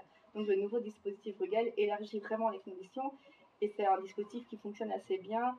Le public cible, c'est vraiment les bénéficiaires du CPS qui étaient normalement aidés par les CPS, qui avaient des lettres de caution, enfin des trucs que les propriétaires ne prenaient pas. Donc là, à Bruegel, ça fonctionne bien. On leur prête l'argent qu'ils peuvent mettre sur le compte bloqué à leur nom, donc il n'y a pas de discrimination parce qu'on ne sait pas que c'est Bruegel, le Fonds du logement ou le CPS, qui intervient pour la garantie locative. Le fonds réagit dans les 2-3 jours, donc voilà, ça c'est un dispositif assez intéressant. Nous continuons à militer pour un fonds qui réunirait toutes les garanties locatives pour plus de solidarité et permettre aussi d'augmenter les capacités de ce fonds. Si toutes les garanties locatives qui sont aujourd'hui dispersées dans les comptes en banque partout étaient réintégrées dans un seul fonds public, ça permettrait à la fois de soutenir ceux qui ne peuvent pas avancer la garantie locative, mais aussi d'offrir des protections supplémentaires à la fois aux propriétaires, à la fois aux locataires. Ça pourrait être géré paritairement parce que ça intéresse évidemment les deux parties, et propriétaires et locataires, d'avoir un fonds solide et public. Donc ça continue à faire partie de nos revendications d'aller un pas plus loin, mais ce premier pas vers un fonds de garantie locative, ça nous semble vraiment adéquat et juste comme mesure. Et on a parlé aussi des discriminations au début de l'intervention. Notre mesure qui a été prise pour justement renforcer la lutte contre les discriminations, c'est de permettre à la DIRL, à l'administration bruxelloise, de faire des testings. Des testings qui amèneraient à des sanctions. Donc tout ce qu'on a vu au début qui était basé sur base de testing, c'était juste à une valeur informative, objective. Ici, on permet à l'administration d'utiliser des faux noms, des fast tests, etc. pour vérifier si un propriétaire discrimine ou non, et si c'est le cas, d'aller jusqu'à des sanctions financières. Tous les propriétaires qui discriminent et les agents immobiliers jouissent d'une impunité quasi totale. Ici, on va pouvoir avoir une sanction financière, une amende en cas de discrimination. Il y a plein de bémols sur la mise en pratique, mais en tout cas sur la forme, le principe, c'est une mesure qui nous semblait aussi utile et adéquate prise par ce gouvernement. Et alors, j'ai laissé quelques petites publications comme ça. On a analysé les 34 mesures principales prises par le gouvernement de logement. Et donc, tout est là-dedans. J'en ai évoqué quelques-unes, mais tout est là-dedans. C'est un truc de logement. C'est une mesure de cette année, la dernière? Oui, donc c'est pas non plus encore mis en pratique, mais le texte existe. Et le bémol principal, c'est qu'en fait, la DIR n'a pas de pouvoir d'initiative. Donc il faut qu'il y ait des sanctions et ou des plaintes qui soient déposées pour que la machine puisse se mettre en branle. Et on sait bien qu'en matière de discrimination, mais c'est difficile d'aller porter plainte parce qu'on est dans une autre logique, on cherche un logement, point, et on n'a pas facilement accès à des preuves. Et donc on estimait que le fait de pouvoir donner un pouvoir d'initiative à cette administration aurait été intéressant. Ici, il faudra des sanctions, des signalements et des plaintes, plusieurs entrecroisés, et donc on craint que déjà tous les bailleurs privés, on ne va jamais les toucher parce qu'il n'y aura jamais 2 plaintes, ou alors c'est vraiment le plus fort des hasards, si un propriétaire met un seul logement en location, ça pourrait éventuellement toucher les agences immobilières, mais ça c'est pour nous le bémol principal. Mais en tout cas sur le principe, le fait d'avoir une sanction financière et un outil pour que la preuve soit l'administration qui l'apporte, ça nous semblait vraiment une avancée importante. C'est un sujet assez difficile que la discrimination. Merci. Une petite question de précision. Quand on évalue les unités de logement, c'est par rapport à des personnes ou c'est par rapport à des ménages? Quand on dit un logement, par exemple, c'est... Mais quand on parle de production, on parle vraiment du nombre de logements, et les 43 000 familles en attente, c'est des ménages. C'est des ménages, ouais, donc c'est plus de personnes. Quoi. Oui, c'est plus. Et un ménage, c'est 4 personnes? 3? C'est variable, ça dépend. Ça, c'est évidemment... il n'y avait pas de moyenne de... moyenne, c'est 3. Ce qu'il faut savoir aussi sur les listes de logement social, c'est qu'il y a les grandes familles ont encore beaucoup plus de mal parce qu'il y a des normes d'occupation dans le logement social. Il faut une chambre par enfant, je sais pas, 2 enfants dans la même chambre jusqu'à un certain âge. Donc les très grands ménages, ils restent beaucoup plus longtemps sur la liste d'attente. On est à 14 ans, 15 ans encore d'attente. Mais je vais peut-être, parce que je vois que l'heure avance, Ouais. je vais rapidement passer sur les quelques-unes des revendications. Je précise que ce sont les revendications de la Fébule, hein, ce ne sont pas les revendications de tout le secteur, mais donc certaines se rejoignent évidemment largement sur celle du RBDH. Donc, à mon avis, vous avez déjà pu découler certaines de nos revendications suivantes de ce qui a déjà été dit. La première, c'est évidemment une production massive de logements sociaux. De ce manque découlent en fait toutes sortes de problèmes, parce que comme l'a évoqué Mohamed, en fait, une fois que vous n'avez pas un logement adapté à vos revenus et à votre taille de ménage, parce que c'est précisément sur, comme vient de le dire Anne, c'est précisément sur les familles avec, qui ont des besoins de logement de 3 chambres et plus qu'il y a vraiment un manque le plus criant. Si vous n'avez pas les moyens et si vous n'avez pas, si vous n'avez pas la possibilité de rentrer dans un logement social, vous allez évidemment vous retrouver sur le marché locatif privé et avec des problèmes de surpeuplement et des problèmes de mal logement et d'insalubrité, parce que précisément vous n'avez pas la force, vous n'avez pas les moyens d'aller vous loger ailleurs. Et donc notre logique va dans le sens où il faut être en amont des problèmes, qu'il faut agir et pas après. Évidemment qu'il faut faire des contrôles, évidemment pour la question des normes, des logements et tout ça. Mais si ces gens ne s'étaient pas retrouvés dans ces logements, il n'y aurait pas à engager peut-être 2 fois plus d'inspecteurs. Voilà, il y a un déséquilibre très fort entre l'offre et la demande. Donc première revendication, c'est une production massive de logements sociaux. Et nous, on aimerait que l'offre totale atteigne 25%. Et comme l'a dit Anne, on est à 7, 8. J'ai mis entre 7 et 8. Un encadrement des loyers. Alors, nous, on est favorable à une grille contraignante des loyers. Donc, une grille qui empêcherait le propriétaire d'aller au-delà d'un certain seuil. Voilà. C'est une vieille revendication du secteur, mais on est conscient des difficultés à mettre en place une telle mesure. Et donc nous, on plaide que au moins sur les zones où il y a eu de l'investissement public, comme dans les contrats de rénovation urbaine, qu'il y ait un encadrement au moins sur ces zones-là. Parce que ce qu'on observe malheureusement, c'est qu'il y a parfois ce qu'on appelle le phénomène de gentrification. Donc une fois qu'on rénove une zone, on se rend compte qu'au fil des ans, les loyers augmentent parce que le cadre a changé, parce que typiquement, je ne sais pas si vous voyez, mais le quartier d'Ansart, c'est un peu... Là, je ne sais pas s'il y a eu des contrats de rénovation urbaine, mais en tout cas, il y a eu en son temps un phénomène de gentrification. Il y a des artistes qui sont venus s'installer dans ce quartier qui, à une certaine époque, était vraiment très paupérisé, mais bon, les loyers étaient bas à l'époque, et donc il y a toute une hype qui s'est mise sur ce quartier-là, et maintenant c'est un des plus, à mon avis, le plus riche et le plus cher du centre-ville. Voilà, et donc pour éviter ce genre de problème, nous on plaide qu'au moins sur les zones où, comme je l'ai dit, il y a eu de l'investissement, il y a un contrôle des loyers sur une certaine période. Voilà. Donc à minima, c'est ce que nous on plaide.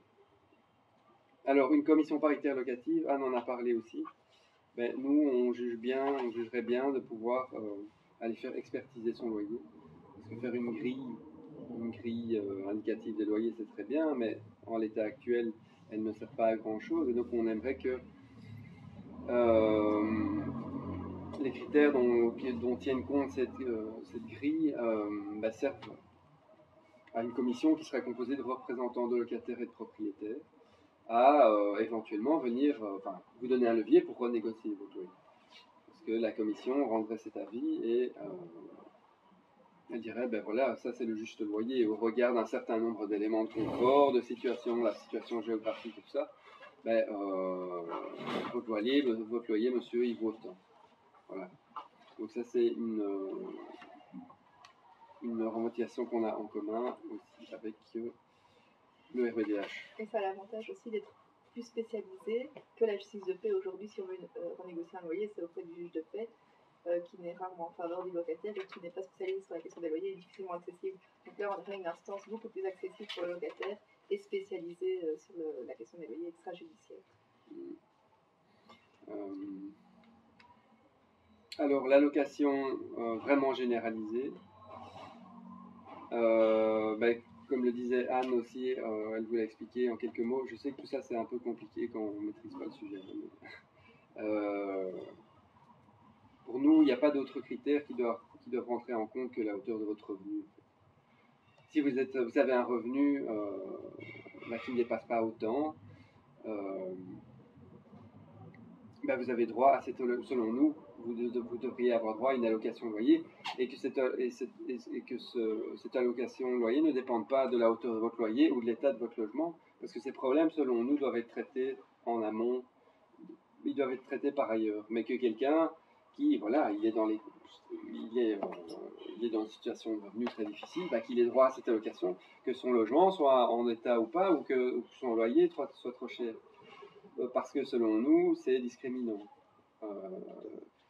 Si vous vous trouvez dans un loyer qui, selon la grille, parce que c'est ça, pour vous rappeler, donc actuellement, dans le nouveau projet, dans le projet d'allocation loyer, si votre loyer dépasse, vous faites la demande de l'allocation, mais si votre loyer dépasse la hauteur de ce que cette fameuse grille vous donne comme information, vous n'en avez pas droit. Voilà. Mais pour nous, la question, et je vais en venir avec le permis locatif, la question de la régulation des loyers et la question de l'insalubrité, ça doit être traité par ailleurs. Ça ne doit pas venir pénaliser le locataire. Voilà. Et donc le permis locatif, c'est quoi? Nous, on plaide pour que, en fait, le logement il soit aux normes, que tous les logements soient aux normes et que le locataire n'est pas rentré dans un appartement qui soit complètement dégradé. Et donc on plaide pour qu'il y ait une instance publique qui vienne contrôler chaque logement qui va être mis en location en région bruxelloise. Alors on a bien aussi conscience que pour ce qui est de la mise en pratique, évidemment ça demande du personnel, ça demande des moyens, mais on aimerait qu'il y ait une collaboration optimale en tout cas entre l'inspection régionale du logement et les services communaux, parce que dans les communes, il y a des gens qui sont tout à fait capables de faire ça. Ils ont un parc locatif pour certaines, une régie foncière, donc ils connaissent le sujet. Mais qu'en tout cas, une instance publique vienne dire si ce logement peut être mis en location ou pas, ça nous semble primordial. Mais donc oui, certains pourraient objecter que c'est peut-être aller un peu vite en besogne, mais comme l'a dit très bien Mohamed, si vous êtes dans un logement qui est fortement dégradé, il faut encore avoir le courage de s'opposer au propriétaire.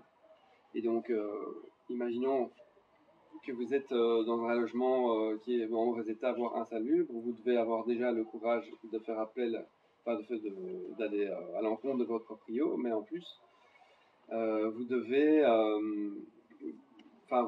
faire les démarches, c'est-à-dire faire appel à l'inspection régionale du logement. Déjà, premièrement, aller trouver quelqu'un qui va vous aider à faire ça, mais il y a encore un risque au bout de la chaîne. Si le logement est vraiment déclaré insalubre, vous devez le quitter en fait, parce que l'inspecteur va dire maintenant on ne pouvait pas continuer à vivre ici. Et donc pour nous, cette logique, elle ne va pas, c'est-à-dire que ce logement, il n'aurait tout simplement pas dû être sur le marché. D'où notre logique de dire maintenant il faut un permis locatif. Il faut que les normes de sécurité, salubrité soient appliquées, ça va de source, ça coule de source. Alors, dernier grand chapitre, la lutte contre le vide. Il y a actuellement en région bruxelloise, il y a des millions et des millions de mètres carrés de vide, de vacances immobilières. Et donc c'est pour nous totalement inacceptable. Il y a des gros efforts qui doivent être faits à ce niveau-là. Il y en a déjà qui ont été faits. Il y a une amende régionale sur la question du vide. Il y a un calcul savant suivant le mode de façade. Ça, tu connais mieux que moi, je crois. Encore. Mais c'est pas suffisamment utilisé. Et donc une de nos premières revendications en matière de lutte contre le vide, c'est déjà un renforcement des outils existants. Il y a une taxe communale qui peut être appliquée ou l'amende régionale. Et on constate mais que c'est pas encore assez utilisé, voilà, malheureusement. Alors par ailleurs, on plaide pour que le revenu de cette taxe soit au projet à finalité sociale. Donc on aimerait que l'argent qui soit récolté chez ces propriétaires qui laissent leur bien vide pendant 10 ans, on aimerait que l'argent qui soit récolté serve à des projets sociaux, à des projets de logement à finalité sociale. Actionner la taxe et la réquisition contre la multitude de bureaux vides.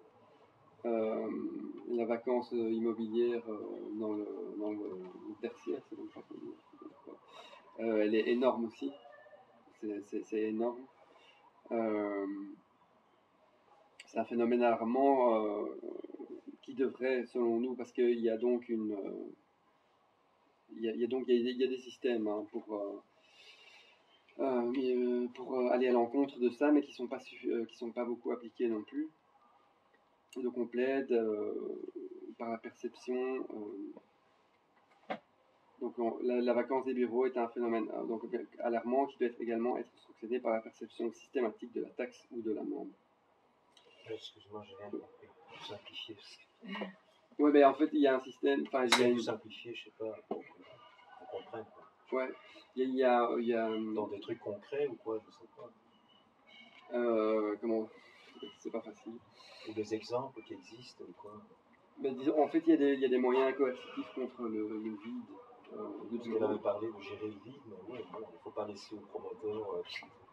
Oui. Comment est-ce que la commune, enfin, je sais pas. Mais là, on parle vraiment de taxes et d'amendes, quoi, sanctionner le propriétaire. Oui. Et donc, comment essayer de simplifier tout ça. Moi, je peux vous aider si vous voulez.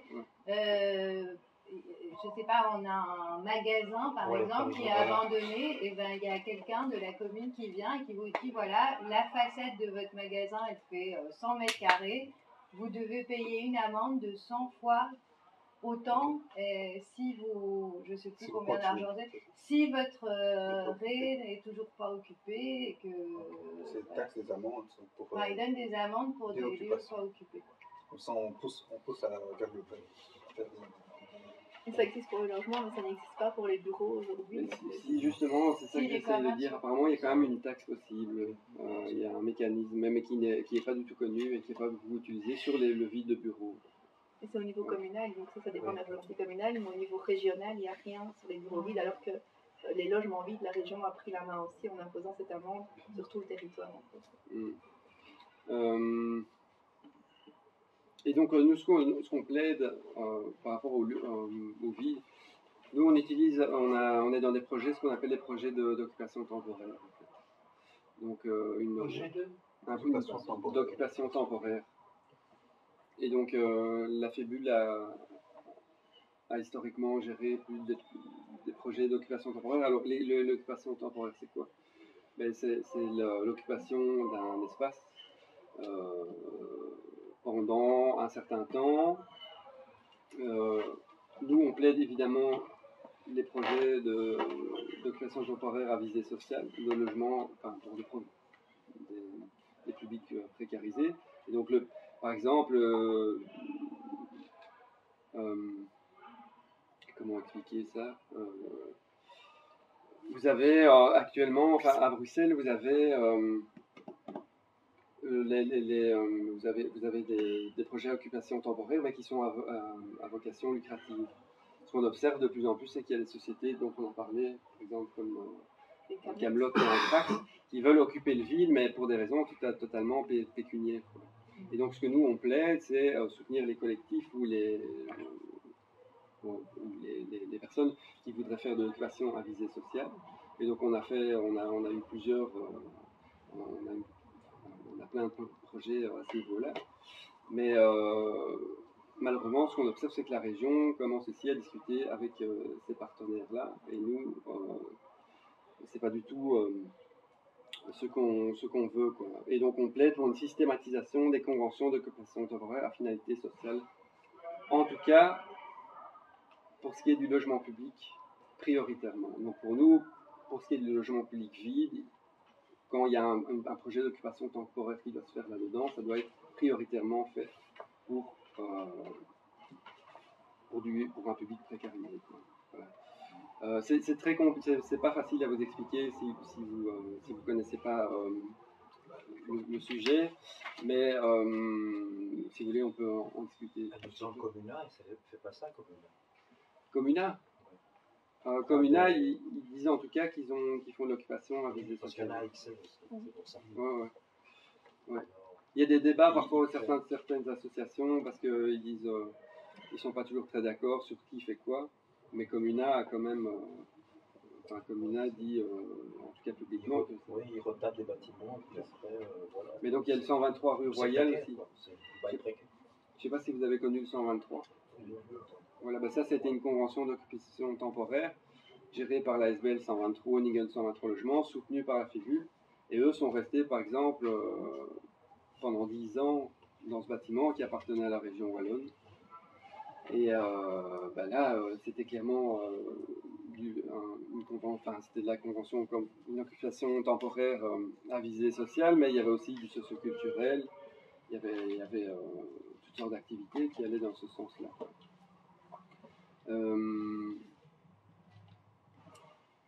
Il est donc priorité aux occupations en finalité sociale, ça je l'ai dit, et puis le reste c'est quand même un peu trop technique, ça je ne peux pas aller m'aventurer là-dedans. Évidemment, encourager les rénovations et la remise sur le marché locatif. Il y a encore... et puis je vais m'arrêter là. On peut juste dire aussi sur les occupations temporaires que le logement social, il y a sur les 40 000 logements sociaux, il y a 3 000 logements qui sont vides en fait en attente de rénovation, et ça prend aussi du temps pour rénover des logements sociaux parce qu'il y a toute la procédure, marché public et autres. Les financements. Les financements, plus le fait de devoir vider des tours entre le moment où on arrive à reloger le premier locataire jusqu'au dernier. Donc il y a vraiment un enjeu aussi où des logements sociaux restent vides parfois des années, et c'est vraiment un terrain aussi. Et donc, donc ça c'est le terrain sur lequel nous on s'engouffre, si j'ose dire, le vide dans lequel on s'engouffre. C'est que pour nous, outre le fait que le vide est inacceptable, mais en tout cas dans le logement public, parce que c'est le pouvoir public qui possède ce truc-là, il faut vraiment occuper l'espace tant que c'est possible, quoi. Parce qu'il y a des logements qui sont plus tout à fait en bon état, mais ils sont parfois praticables et vivables. Voilà. Mais entendons-nous bien, l'occupation temporaire, c'est pas pour nous une solution à la crise du logement. C'est un moyen pour des familles en difficulté de pouvoir rebondir et d'éventuellement se remettre en ordre et pouvoir aller plus loin vers un logement qui est peut-être plus viable. Parce que l'occupation temporaire, j'ose dire quand même que ça ne convient pas toujours à tout le monde. Il y a encore plein de choses à dire en fait. Je me rends compte que il y a des trucs qui me venaient, mais on n'aura pas le temps.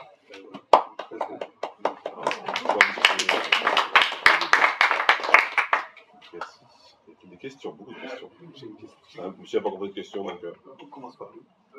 Moi je dis, est-ce que je ne sais pas quels potentiels organes, si c'est le fédéral, régional ou c'est le communal, qui ont des instruments pour justement contraindre le privé à faire des logements sociaux au-delà des 15%, parce que tu avais parlé qu'il y avait peut-être une norme qu'il doit faire comme le public. Est-ce que c'est juste indicatif? Est-ce qu'il y a vraiment des outils qui existent? L'outil pour ça aujourd'hui c'est les charges urbanisme, c'est ce que je disais, mais il y a des biais en fait à l'outil, et aujourd'hui l'outil ne permet pas de faire du logement social parce que les promoteurs vont toujours choisir de payer en nature plutôt que de construire eux-mêmes du logement, et c'est à peu près la seule obligation. Donc nous on milite pour réformer cet outil-là. Et alors il y a d'autres contraintes aussi pour nous, le pouvoir public pourrait imposer via des plans d'aménagement des normes en termes de type de logement à produire. Et ça, c'est aussi très très faible. Et en effet, l'effet est plutôt inverse. On va plutôt offrir aux promoteurs privés, lui revendre des terrains même publics pour développer des logements ou des projets publics. Et donc, souvent, l'argument qui supporte ce genre de tractation, c'est de dire qu'avec le terrain, le prix qu'on va récupérer du terrain, on va pouvoir développer par ailleurs d'autres projets sociaux. Donc c'est plutôt ce jeu-là qui est fait sur des sites comme Tour et Taxi ou autres, où on a vendu, le pouvoir public a vendu une partie des terrains dont il était propriétaire aux promoteurs privés. Et alors ici, c'est peut-être cette image-là aussi, c'est un phénomène un peu parallèle, où là, vous connaissez peut-être le secteur des AIS, c'est les agences immobilières sociales, qui gèrent du logement privé, mais à des conditions sociales. Et là, ces dernières années, les gouvernements successifs qui ne parviennent pas finalement à produire le logement public, ils soutiennent de plus en plus les propriétaires pour les convaincre de mettre leurs biens en AIS. Donc, ça veut dire loyer un peu plus bas, mais avantage, pas d'impayé de loyer, etc. Et on augmente les avantages. Ces dernières années, les propriétaires ne payent plus de précompte immobilier. Le logement neuf, la TVA est réduite, donc au lieu des 20%, ils n'ont plus que 12%, donc on leur offre 9% de TVA. Donc c'est tous des avantages financiers. Plus dans certaines zones géographiques, on va surélever le loyer que le propriétaire va pouvoir percevoir, qui fait qu'aujourd'hui, même sur le logement bas de gamme, enfin un bon marché à IS, on a des promoteurs qui s'engouffrent aussi. Et donc on a plusieurs centaines de logements qui sont sur les rails, qui seront des logements privés, développés pour les promoteurs de logements neufs, alors que l'origine de l'AIS c'est plutôt visé le petit propriétaire, l'héritier, la personne âgée qui a un logement au-dessus de chez elle qui ne sait plus le gérer. Et donc on va dire ok, mettez-le en gestion AIS, le loyer sera plus bas pour le locataire ici. Et donc ici, ces cadeaux fiscaux font qu'on a de plus en plus de même promoteurs privés qui se lancent dans la production de logements neufs pour AIS. J'ai une autre question mais assez courte. Est-ce que le public fait des logements de haut standing Ici, il y a ce qu'on appelle les logements moyens, donc acquisitifs, CityDev. Et donc ça, j'ai montré les conditions. Là, c'était 60 000 euros de revenus. Donc ça concerne 95% de la population. Ça, voilà, mais par contre, dans les faits, il faut savoir qu'il y a quand même peu d'acquéreurs qui sont plutôt au niveau du plafond. On est plutôt dans une moyenne des 30 000 euros, enfin le plafond de classe moyenne effectif. Mais en tout cas, c'est prévu pour aller beaucoup plus haut que ça. Et au niveau du logement locatif, il y a aussi donc, à la fois la région qui fait quelques logements locatifs pour la classe moyenne, puis les communes, la ville de Bruxelles a une régie foncière hyper puissante qui développe des projets aussi de logement qui sont essentiellement du logement moyen. Oui, finalement, bon, c'est un peu plus philosophique comme question, parce que est-ce que finalement, je suis très heureux en fait des recommandations que vous avez produites, parce que je vois en fait qu'il y a une espérance d'humanité. Donc ça veut dire qu'on veut retrouver un petit espace d'humanité dans toute cette affaire. Il y a un très beau livre que Barbara Stiegler, qui est une philosophe française, vient d'écrire, Il faut s'adapter. Et là, en fait, elle revient un peu sur l'arrivée du néolibéralisme en 1938, donc, à Paris, avec Liebman, donc l'Américain qui arrive, etc. Puis finalement, on voit que la politique du logement aujourd'hui, et pas seulement elle, elle met en fait le marché comme Dieu. Hein. Donc le néolibéralisme, Liebman, donc pour lui, reprenant le darwinisme, Dieu c'est le marché. Hein. Et alors tu as tout le mouvement de gauche derrière Foucault, etc., qui vont essayer en fait donc de réguler un peu cette loi du marché. Et alors on va arriver à des trucs comme maintenant. Hein. La question qu'il a posée, c'est ça. On essaie de réguler en fait sur le marché. Donc ça veut dire chaque fois on essaie de mettre des petites lois, des petites codes, donc des quotas sur le marché, etc. Mais finalement en fait, en réalité on s'est tous bernés. Et ça c'est les sociodémocrates. C'est le problème des sociodémocrates. Je n'ai pas entendu en disant ça. Non, entre nous, hein, entre nous. Donc, on est ensemble là-dessus. Le problème des sociodémocrates, c'est ça. En fait, aujourd'hui, la politique du logement, donc à Bruxelles, je trouve en fait qu'on est en fait dans le néolibéralisme pur, dur, etc. Est-ce que finalement, ne faudrait-il rien que pour ça, hein, comme la santé, l'éducation, le logement, peut-être le transport même, essayer donc d'avoir un petit espace d'humanité et sortir en fait justement de cette logique qui rend les choses complexes, hein, donc parce qu'on régule, on fait des petites lois, etc., des trucs techniques, des chiffres, etc., toujours en fait par rapport au Dieu marché. Voilà, c'est ça ma question. C'est le contraire qu'on fait, hein. La santé, tout ça sort de... Oui, mais c'est ça justement. Oui, c'est ça. On a un problème avec ça. Donc on ne peut pas continuer à suivre en fait cette loi qui nous demande de réguler à chaque coup. En réalité, c'est vraiment cet esprit-là en fait il faudrait sortir de ça, je pense. Mais la grande difficulté d'un boulot comme le nôtre, c'est que... On est dedans.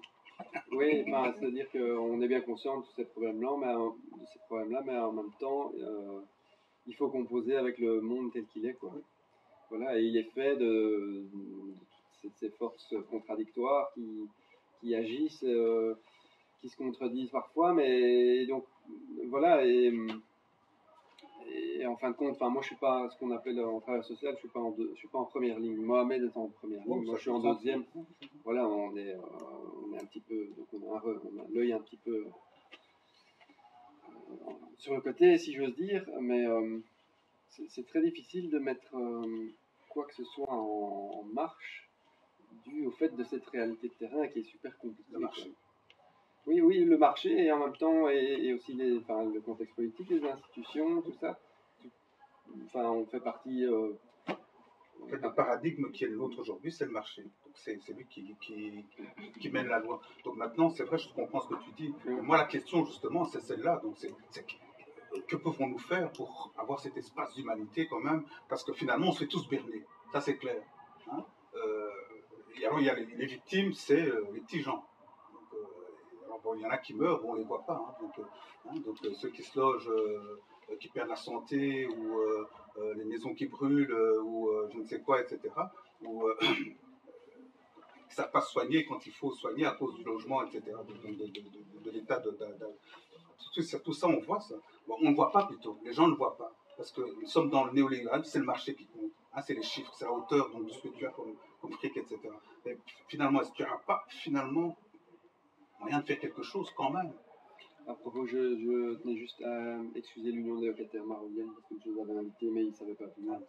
Et moi, je pense que peut-être pour peser un tout petit peu par rapport au marché, il faut peut-être construire une certaine synergie parce que l'affaire du logement, ce n'est pas une affaire d'une seule association, d'une institution, même pas de l'État.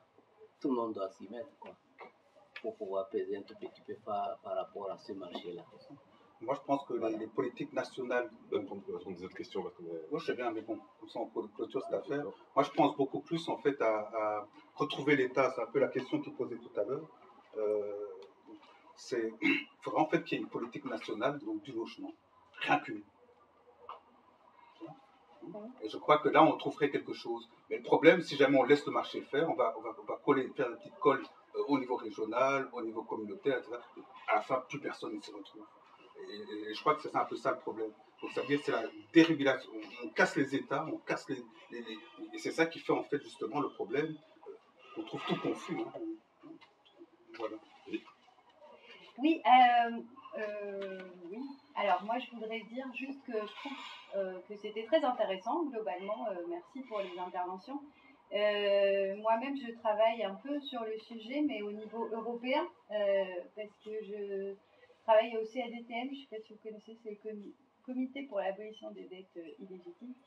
Et on aide un peu la coalition pour le droit au logement au niveau européen à faire des analyses sur la financiarisation des logements et donc toutes ces questions. Alors c'était super intéressant de voir ce qui se passe à Bruxelles, parce que du coup, même si j'y habite, j'ai pas forcément de vision.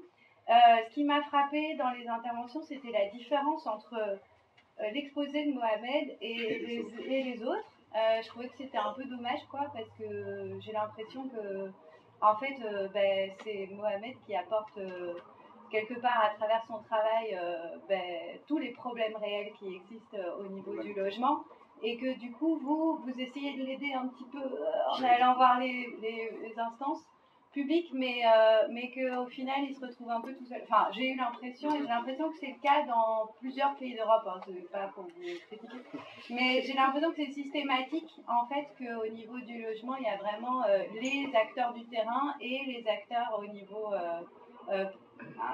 pouvoir public, et du coup, je trouve que c'est dommage, et qu'il faudrait peut-être aller un peu plus, travailler un peu plus ensemble. Enfin, je dis ça aussi pour attention, le boulot que je fais. Hein. Mohamed, en fait, il est membre, son associé est membre de la FEBU. Ouais, mais être membre et faire le travail séparément, ah ouais, c'est non, aussi, non. Hein, mais voilà. Et je dis pas que c'est le cas, et je dis juste que c'est l'impression que vous avez donnée ce soir. C'est peut-être pas le cas de manière générale. Mais après, l'autre truc qui m'a frappé après ça, c'était le fait que en fait vous avez des revendications très intéressantes, et j'imagine que vous les estimez réalistes. Comme ça, elles sont possiblement mais je trouve qu'elles sont pas assez radicales en fait, enfin moi je trouve personnellement. C'est-à-dire que moi j'étais à Berlin il y a une semaine, on a fait une action justement avec la coalition et on criait pour l'expropriation des grands propriétaires, parce qu'à Berlin ils ont un problème avec les grands acteurs financiers qui viennent racheter des 3000 logements en une fois, enfin c'est un truc de malade. Et du coup, je vois qu'à Bruxelles, c'est pas la même chose parce qu'on est sur des échelles différentes avec des petits propriétaires plus que des très grands. Et enfin, vous l'avez dit tout à l'heure. Mais alors, je me disais quand même, cette idée d'expropriation, elle me plaisait bien, quoi. Enfin, c'est-à-dire qu'ici, on a des petits propriétaires qui abusent beaucoup de la situation. Et donc, je me demandais si, par exemple, enfin, mais c'est une idée qui m'est venue en vous écoutant parler, si ce ne serait pas possible de faire participer tous ces petits propriétaires je sais pas, à payer en fait pour ce qu'ils sont en train de faire subir au monde, quoi. Bah, c'est très radical comme, comme expression, je suis désolée.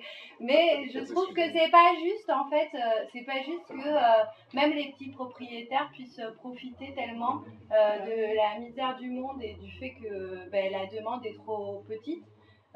Et donc, je me demandais si on ne pouvait pas les exproprier, même pendant une période de 10 ans, pour avoir exploité en fait la pauvreté des gens, quoi. Enfin voilà, et ça c'était une piste de réflexion pour en discuter collectivement si vous avez envie.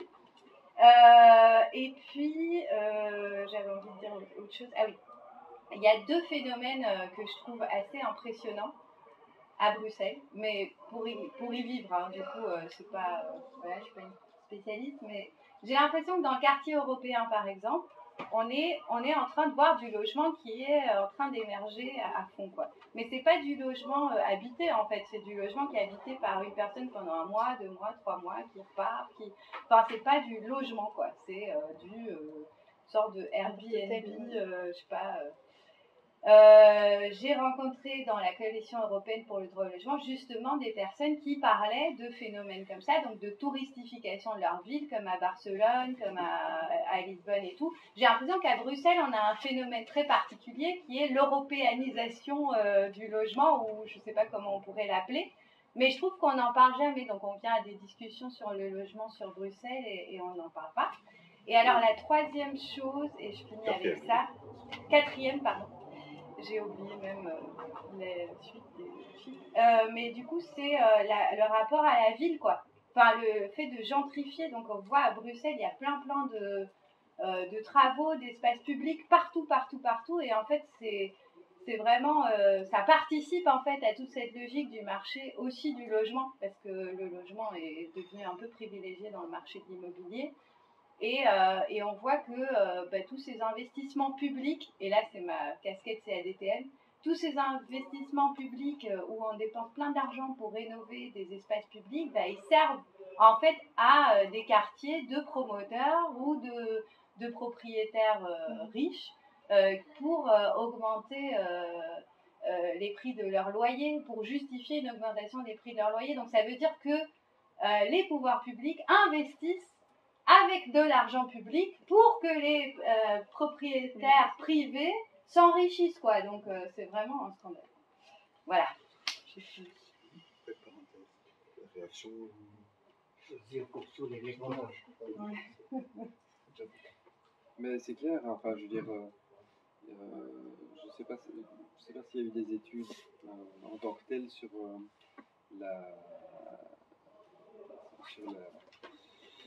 l'effet de l'installation des institutions européennes sur la question des loyers. En tout cas, elle a été souvent discutée, elle est perçue, et effectivement, mais malheureusement, face à des interlocuteurs comme ça, des institutions européennes, c'est dur de discuter avec ces gens-là, je veux dire. Moi je me souviens quand j'étais gamin, il y avait eu un documentaire de la RTBF, si je me souviens bien, sur la venue des institutions et sur les ravages que ça avait fait dans le quartier. Notamment, il y avait un des rares quartiers d'artistes en fait dans ce quartier Léopold. Et donc il y avait eu un reportage sur le peintre, un des derniers peintres qui vivait là, et donc puis il a fini par être mis à la porte, et voilà, et c'était terminé, quoi. C'était un peu la politique au toit de là que je m'émiette, quoi. Voilà. Maintenant, précisément sur la... s'il y a une étude qui pourrait étayer ça, je ne sais pas. Non plus, je n'ai pas d'idée, mais je sais qu'il y a des études notamment sur le mode d'habiter et le fait justement qu'on ait des locations très très courtes pour justement satisfaire les stagiaires et autres fonctionnaires européens. Et récemment, la région Bruxelles a aussi revu son bail. Et les baux de courte durée, c'est vraiment un des enjeux qui pour nous était essentiel. La région a vraiment ouvert et dérégulé aussi. Donc dorénavant, on peut conclure des baux à courte durée, donc en dessous de 3 ans, mais juste avant c'était 1, et puis on prolongeait une fois, et puis on rentrait dans le régime bail de 9 ans plus protecteur pour le locataire. Ici, on peut le reproduire à l'infini, toujours en dépassant par les 3 ans, mais ça veut dire qu'on peut avoir des baux de 3, 6 mois, 6, 5 d'affilée. Ce qui convient à écouter les ministres et autres qui ont pris cette décision aux fonctionnaires européens, aux stagiaires, aux gens très mobiles, mais ce qui est évidemment au désavantage des familles qui, elles, ont besoin plutôt de sécurité. Donc même sur les modes d'habiter, c'est des éléments qui sont pris en compte, sur la typologie des logements, mais ça aussi, ça reste... je sais qu'il y a des études qui ont été faites justement sur les réseaux, l'utilisation de la ville par ce public européen, et que ça a des implications sur le type de commerce et autres. Mais, voilà, nous, personnellement, on n'a jamais travaillé évidemment sur ces questions-là parce que ce n'est pas les questions qui intéressent nos membres et leur public, mais ça a certainement des impacts aussi. Et puis sur la gentrification, ce que je pense aussi au niveau des investissements, ce que Rémi a dit, c'est que c'est très clair, ce n'est pas un effet collatéral de ces politiques-là, mais l'objectif premier est bien de dynamiser, rendre plus attractif, alors des quartiers qui sont déjà en fait très attractifs, donc attractifs, enfin, voilà, donc je pense que c'est plus qu'un dommage collatéral, c'est vraiment une volonté même de ces politiques de contrat de quartier qui visent à revitaliser. Je voulais répondre à c'est pas c'est une question, c'est une idée. Le fait d'exproprier les petits propriétaires. Nous, on est d'accord, mais pas n'importe quelle condition. Exproprier les petits propriétaires peut être une bonne chose si on veut en faire des logements décents et pas faire comme la commune de Ville-Bruxelles l'a fait récemment, qui reprend les biens abandonnés des propriétaires et qui les met en vente aux enchères. Si on peut exproprier pour refaire des logements décents et louer des gens comme ou bien remettre ça aux AIS, ce serait une bonne idée, ce serait une bonne chose. Voilà ma réaction. Et est-ce qu'il y a déjà eu des formes de réflexion sur comment ça pourrait prendre forme, cette expropriation ou nationalisation des... Mais en fait, il y a une possibilité de réquisitionner, ça s'appelle la loi Onkelings, réquisitionner les bâtiments vides des propriétaires privés au profit des sans-abri, qui ne marche pas du tout, enfin ça existe depuis longtemps, je crois qu'il y a un cas à Philippeville. On a trouvé le contour. Ouais, un des arguments, c'est de dire que la commune ne peut pas elle-même avoir un logement vide, et donc toutes les communes donc il y a vraiment un truc, mais il y a un manque de volonté politique énorme face à ça, et toutes les régions ont mis en place ce qu'ils appellent un droit de réquisition douce en Wallonie, droit de gestion publique à Bruxelles, où là ça concerne les logements vides ou les logements insalubres depuis 1 an. Le principe c'est que l'autorité publique peut les prendre en gestion, les rénover à ses frais, et puis se rembourser sur les loyers. Donc le propriétaire est dépossédé de son bien, en tout cas le temps que l'autorité publique se soit remboursée de tous les loyers. Et là par contre c'est des conditions de mise en location sociale, donc ça concerne les personnes qui sont victimes d'insalubrité avec des loyers sociaux. Donc le dispositif existe lui depuis 2003, on est en 2019, et je crois qu'il y a eu 3 cas cassés, dont 2 à l'amiable par le CPS de Forêt, et puis un seul cas de prise en gestion publique forcée à Bruxelles, pour l'exemple en fait. Mais donc là, c'est très clairement un manque de volonté politique des opérateurs communaux qui sont plutôt à la manœuvre pour ce genre de projet-là, où très clairement, c'est pas très vendeur politiquement de réquisitionner, ça fait très peur le mot, alors que dans ce cas-là, c'est vraiment très très doux comme réquisition, parce que le propriétaire récupère quand même son bien à la fin de la mise en location, rénové, sans avoir une main investie. Comment ça s'appelle, vous avez dit? Comment ça s'appelle? Droit de gestion publique. Droit de gestion publique. Bon, non. C'était pas mal, c'est bien essayé, mais le problème. Ça date de 93, oui. Il n'est pas le. Monsieur a une question depuis tout à l'heure. Oui, d'abord, pour le quartier européen, je crois qu'il y a beaucoup d'appartements de fonction, plus ou moins, qui sont à moitié occupés. Ces gens sont à moitié ici, à moitié ailleurs. Et je voulais savoir, parmi les revendications, est-ce qu'il y a le problème de cohabitation? Le fait de, j'ai oublié le terme, le fait qu'on perd ses droits quand on est cohabitant, et donc on est obligé de prendre un loyer pour garder son chômage, pour garder... Vous avez quelque chose là-dessus? C'est une revendication portée par tout le secteur, l'individualisation des droits sociaux. Individuel, voilà. Oui, parce qu'évidemment, aujourd'hui, le statut cohabitant pénalise toutes les solidarités. C'est une mesure qui relève du fédéral. Et donc, le fédéral n'est pas du tout prêt à avancer sur ce dossier-là. Et donc, nous, ce pourquoi on plaide comme mesure par défaut, c'est une labellisation des projets qui sont soutenus par les associations, des projets de type solidaire, pour justement que... En fait, aujourd'hui, les projets solidaires où on a du housing first ou autre, ou que c'est des habitats collectifs, toute l'association qui mène ce type de projet doit les négocier auprès de la commune, du fonctionnaire qui va inscrire sur la composition de ménage, si c'est un ménage, si c'est 2 habitants ou non. Donc c'est vraiment une négociation au cas par cas qui dépend de la bonne volonté de chaque commune et qui est absolument incertaine. Donc ça c'est vraiment la difficulté au quotidien. Donc il y a le projet de labelliser un certain nombre de projets. Le Code du logement reconnaît l'habitat collectif et solidaire, et donc ce serait déjà de labelliser ces projets-là, pour que pour tous ces projets-là, les bénéficiaires qui bénéficient d'allocations aient droit systématiquement au statut isolé, et en tout cas donc gardent le revenu non amputé. Au niveau fédéral, c'est un combat qu'on soutient qui est porté par pléthore d'associations. Malheureusement, les majorités fédérales ne l'entendent pas, mais donc ça fait partie des revendications et que tout le secteur associatif porte, parce qu'évidemment, à partir du moment où on veut partager un loyer mais qu'on perd la moitié de ses revenus, c'est pas interdit.